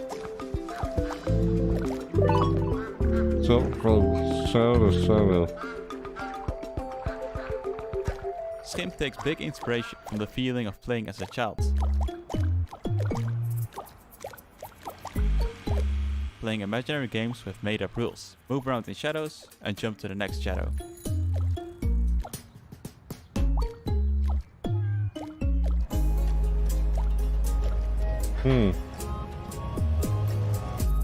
Okay.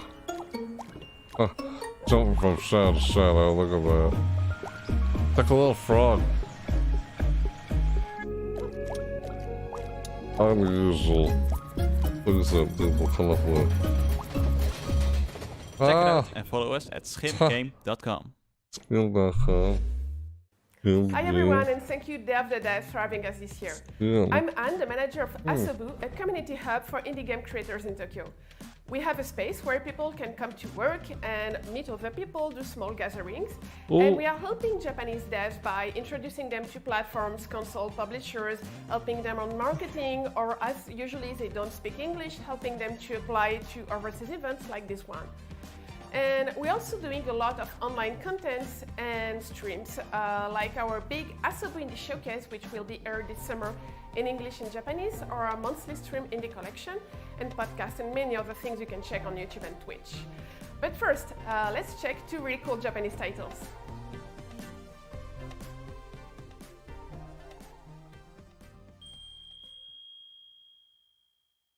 Oh. Gross.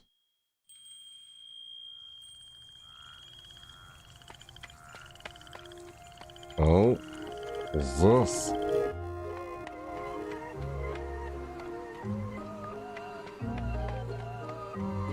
Fox and Frog Travelers, The Demon of Arashino Island, is a 3D action adventure game with a Japanese-inspired atmosphere.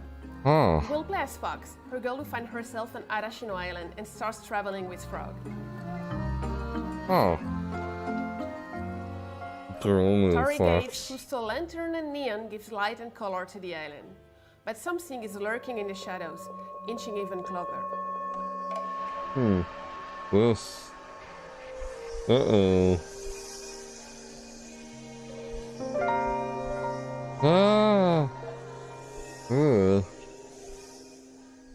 Fox and Frog Travelers is developed by Rias, an illustrator and concept artist that came up with the idea for it, based on one of his illustrations.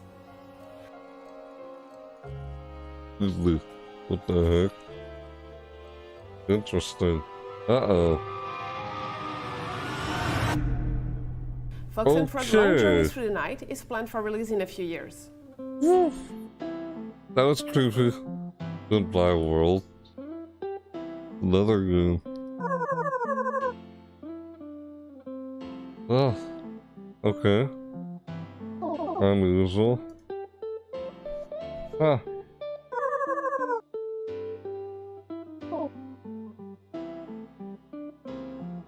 Huh. First game of the young solo developer Geoff. Goodbye World is a narrative game about two young indie game creators, the shy Kani and the extrovert Kumade. Huh. Huh. Mixing influences from comics like Ghost World and games like The Beginner's Guide or Moses 3, Goodbye World is a tale about the passion and struggles that comes with game creation. Through 13 chapters of the story, rendered in beautiful pixel art in a resolution close to the Super NES and Game Boy Advance. Game Boy, Super Nintendo. Just a little stop making what? Goodbye World. Goodbye World is due out on Steam later this year. If you like those games, don't hesitate to wishlist and to follow the devs on Twitter. And if you're interested by Japanese indie scene or indie games, you can follow us on Twitter, on Discord, chat with us, and watch our indie game showcase, which is coming this summer. And thank you again for watching, and Day of the Devs for having us. No problem. The process of moving to a new city can be daunting. Our next game, Birth, from solo developer Madison Carr, who hails from Chicago, explores the idea of quelling loneliness through this puzzle adventure. Hi, my name is Madison, and I am making a game called Birth. Huh. Birth. Interesting. Okay. Oh.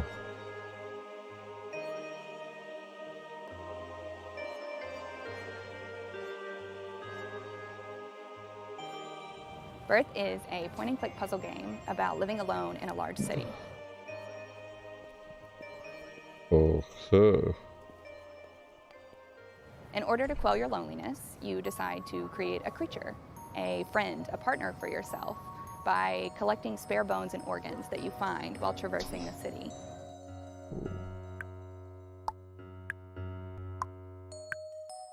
You will explore libraries and post offices and museums and cafes and apartments that don't belong to you. Huh. It's like a skeleton bone-like person. In each of these buildings, you will meet creatures, and you will get to know them by searching through their personal belongings.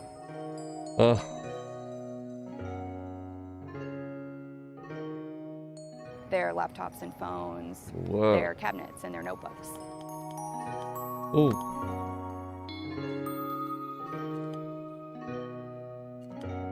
Oh, it's like why Within is these personal belongings, there are puzzles. Skeleton, Some are like, physics-based, some are pattern-based, some are abstract. Oh. There are no instructions, and you are rarely doing the same thing twice.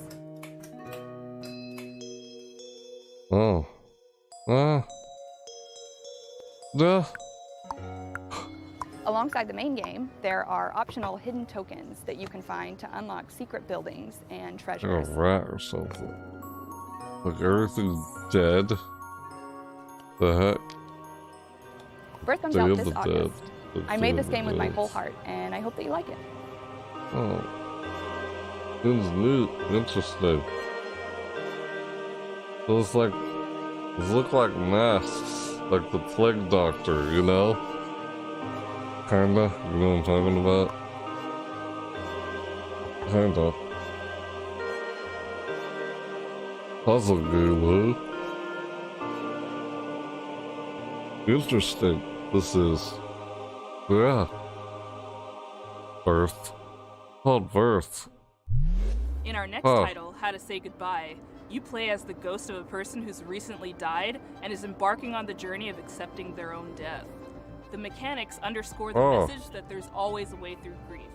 You may get stuck, but you can always stop, reevaluate, and keep moving. It's all just part of the puzzle. Hi, I'm Florian, co-author of the upcoming narrative puzzle game, How to Say Goodbye. Ooh.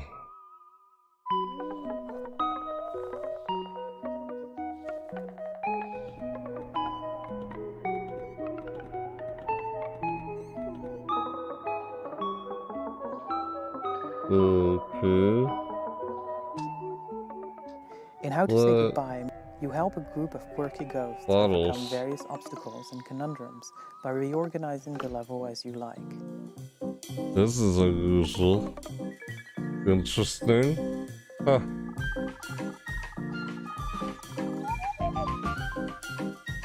Ghost in disguise. What? Curses realizes that alive.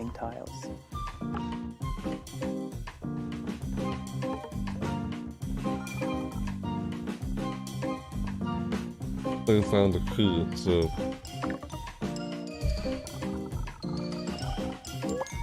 Huh. Puzzle games. All these puzzle games. Yeah, these are all indie games. Puzzle elements are only moved around, but never removed. So, just like a Rubik's Cube, the puzzles never end up in a state where you can't solve them. Huh. Yeah, it is like a Rubik's Cube. I can see that. Huh. Unlock a door.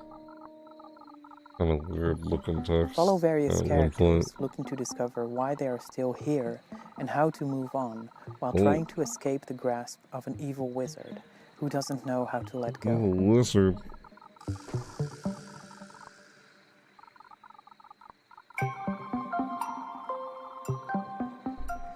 How to Say Goodbye tells a story of loss and grief, but we intend the experience to be as gentle, kind, and positive as possible. Oh, the words are kind of blurred out or something, see? Heard the wizard asked the farmer This wanted sounds like something that you would be interested in. Please wishlist the game. It would mean a lot to us. Thank you. soda bottles here. Uh-oh, his hands. Very puzzle game by Florian.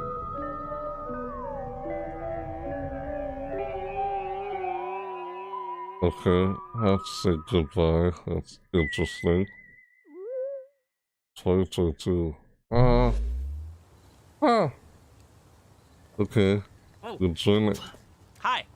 Well, wasn't that a great show? And a great cake, and it's all gone. And so now we have to say goodbye. I hope you liked that. I hope you liked all the games. Thank you to all the developers Have for to making such say fantastic goodbye. games and for bringing them here for everyone to enjoy. Special thanks to all of our generous sponsors. You've always been there for us, and we could not do this without you. Yes. PlayStation, Idea Xbox, Nintendo, Steam, Epic Games Store. Y'all are awesome. Thank you. Extra special thanks to Dose One, the Magic Man, for supplying all the beats and sound effects and tunes you hear in every summer Game Fest edition of Day of the Devs. We couldn't have done any of this without you, or at least it'd be really quiet and kind of suck. We're not done with the Day of the Devs 10th anniversary just yet. If you go to dayofthedevs.com and sign up for our newsletter, you will be amongst the first to hear about all the excitement that's to come this year. Other than that, thank you so much to everybody who watched, and we'll see you next year. Bye. Bye-bye.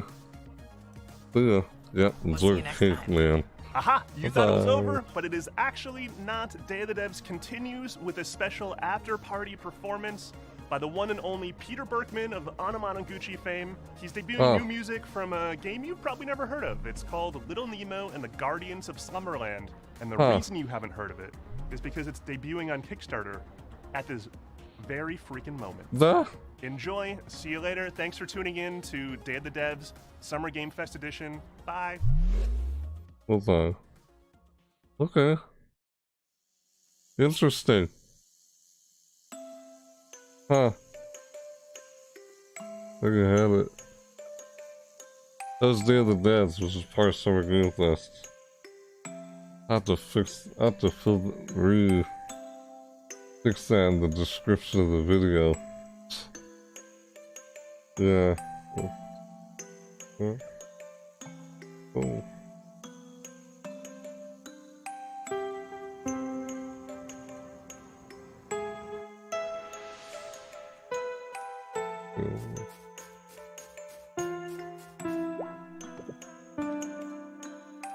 Huh.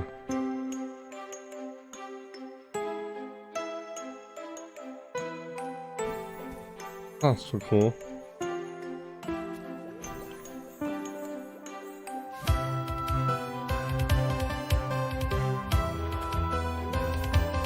Hey, nice music. I like that.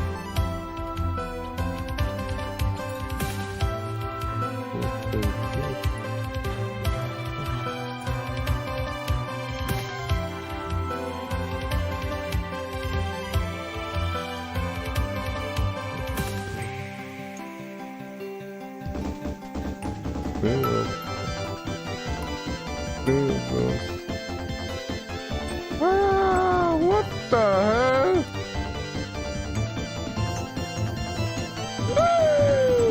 Hey, thanks for subscribing. Welcome to my channel. Thanks, Funky. Hope I said that right. Hi there. I really gotta fix my Streamlabs bot on YouTube. Much appreciated.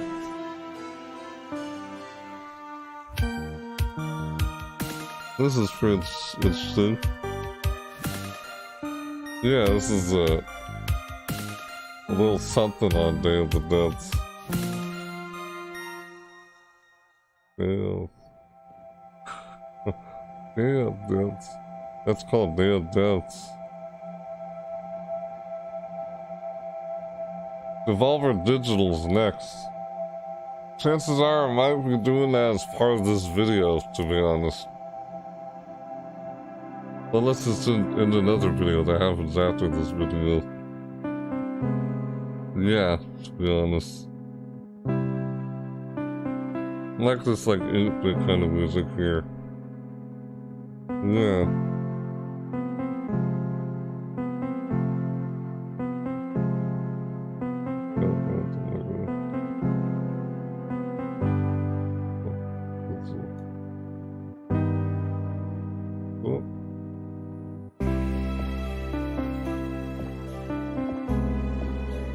Huh. It's like a platformer thing. It's music. Like anything kind of music. That's what this is.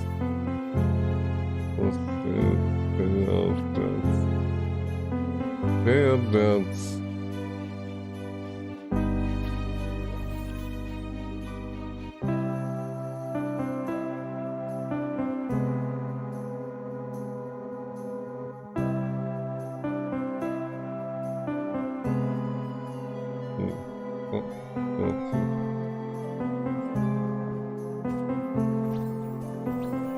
Huh. Bah. Oh. Ah, this is nice. I like this.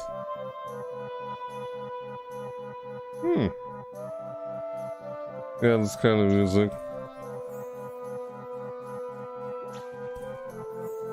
Like a little kind of platformer thing. Indie games, you know? Still kind of play like almost like retro games. Indie games. It's like they're kind of like retro games, kind of.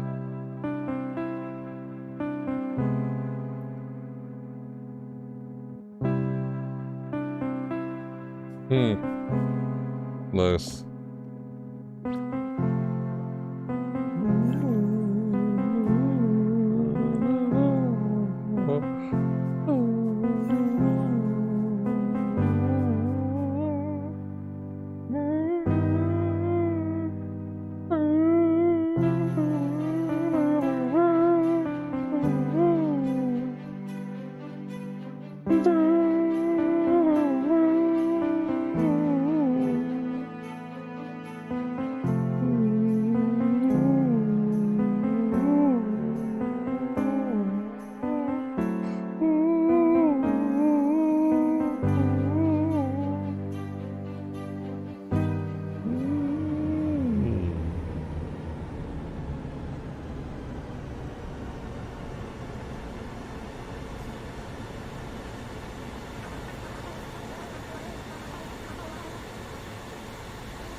What the heck? Ah! Oh crap! What? Like a boss fight?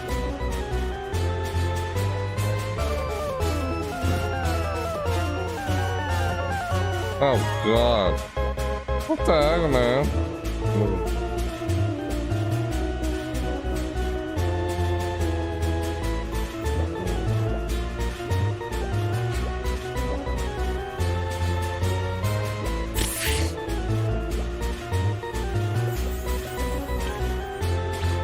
Bah. God, Captain.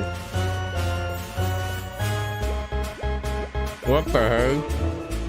This is a platformer. This is a boss fights. It's like, God, this music. Like an owl person. Aha! What the heck, man? Ah, look out! Is it bad? That's pretty cool. Loot. How they did all that. Little Nemo Guardian of Sloverland just launched. Oh, it's music for that game? Huh. Interesting. Oh no. Oh, this little cat. I think it's called Stray. On PlayStation on July 28th. Showcase returns. See what's next. Huh, they got more on July 28th. Look at that. A lot more. Annapurna Interactive Showcase. So there's more on July 28th. At 2 p.m. Summer Game Fest and Day of the Dead.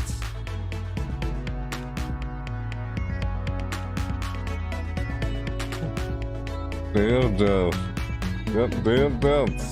Day of the Deaths. Day of Deaths. Day of Deaths. Day of the Dead. Yeah.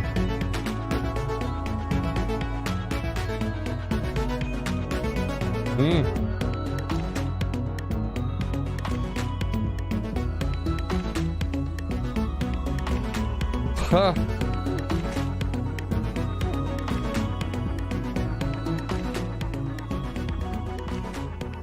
Thanks for watching. You're welcome. The Games and Online Harassment Hotline is a text message-based, anonymous, and confidential emotional support hotline. And it's created specifically for the gaming community. Because we're gamers and creators, and we want to help each other. So, how does it work? Well, you text us and we listen. Our hotline is 100% anonymous. We can talk about anything you need to, and only what you want to. The Games and Online Harassment Hotline is an inclusive resource for anyone, no matter how you identify. If you feel that you need emotional support, you can start right now by texting support to 23368, and our qualified responders will be there to listen to you, free of charge. Reach out, get help, and let's make this community a better place to work and play. Thank you for watching Summer Game Fest. Keep tuning in at summergamefest.com. Look at that. There you go, guys. Yeah, that was it. Alright. Cool. So that was Summer Game Fest with Day of Devs, Day of the Devs. Yeah, it's the second half of what I've seen there of it. Alright, so there you had it. Yeah, that was that. Cool. Awesome. Nice. So I can't wait to see Devolver Digital. I'm gonna check that out next. Yeah, we're gonna check out Devolver Digital next. So yeah, that was awesome. I'm glad I saw that. So, alright. I think I can say that's it for this. Yeah, that is it for this this reaction video. They're checking out Summer Game Fest, their kickoff, and I will see more. I'll see more after this for Summer Game Fest, like, you know, the Xbox and Devolver Digital. Devolver Digital is actually next. So whenever you see this video, I'll have Devolver Digital that I'll react to. I'll jump to straight after this right after this video. So as soon as I end this video and move on next video, you know, we'll be seeing Devolver Digital next. So, yep, that starts at 5 p.m. Devolver Digital's at 5 p.m. my time. Anyway, so yeah, as I said, I'll do another live reaction video right after this one. It starts at 5 o'clock p.m. for me anyway. So in another hour, I'll be checking out Devolver Digital. So I can't wait to see that. So, alright, yeah, that was Summer Game Fest. They had a lot thrown at us there with Summer Game Fest. Thanks for tuning in. Thanks for sharing, Geoff Keighley. And thanks for sharing Summer Game Fest. Can't wait to see more of what he has later. Like Games Night Live and, you know, the Game Awards. Yeah, can't wait to see more. I will check out the Xbox that is done, all that.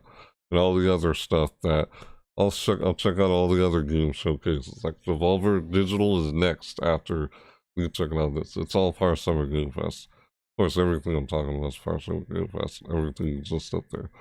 So, alright. Yeah. That's fun. Enjoyed watching that. So, yeah.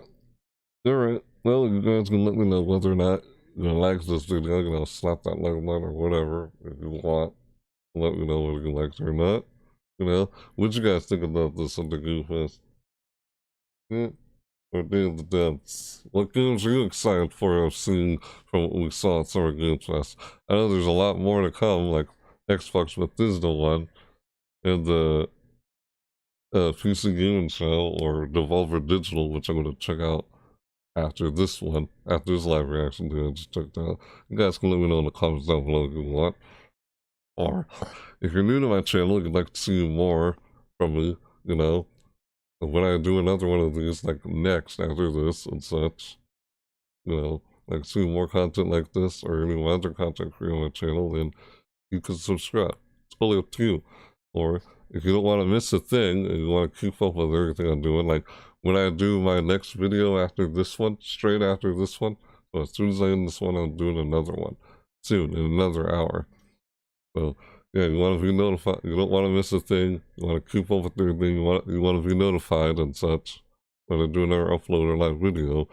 Yeah, you can probably, you know, on all my social media description down below, or there's a bell notification too. Also, sometimes I do stuff over at Twitch, which is outside me doing anything on YouTube. Which anything I do on YouTube is more straight to the point. Over at Twitch, it's more like chill. It's not really like I'm doing a video, but yeah, it's more straight to the point on YouTube than doing something live on there. But over on Twitch, it's not as straight to the point, unless I highlight stuff on Twitch. But anyways, yeah, so you want to keep with all that, totally up to you. Especially you want to see the next thing I'm doing after this video. So I'm going to do another live video after this.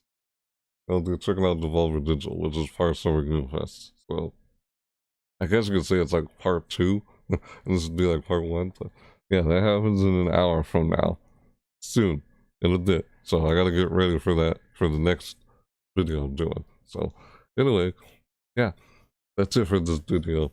I'll be checking out Summer Game Fest. Thanks for sharing Summer Game Fest with us, to all of us, Geoff Keighley. Yes, thanks very much. You're welcome for watching. Yeah. So, yeah. So anyway, yeah, and that's also for me saying in this video, I'll be doing this live reaction, now co-streamer video, I'll be checking it out. So, yeah. And with that said, thanks for watching, everybody. Yep. See you next time. I can move on webcam. Yep. Yeah, you know, that's it. Yeah, that's it. Thanks for watching, everybody. Yep. See you next time. Bye.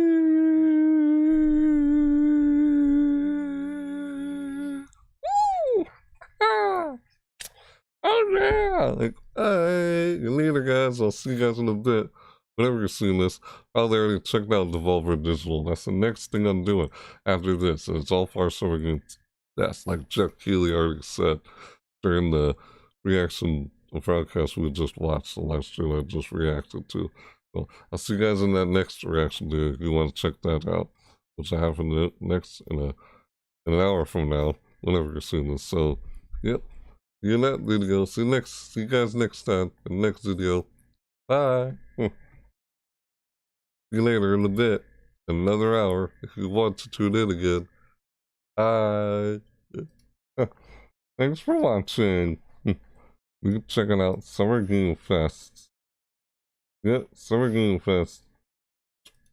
Yep, me doing a live reaction video to Summer Game Fest 2020. Wait, excuse me, Summer Game Fest 2022 plus Day of Deaths, the Day of the Deaths. Yep, we're gonna check out Devolver Digital next in an hour from now. Whenever you're seeing this is probably gonna be happening. So, yeah. See you guys later.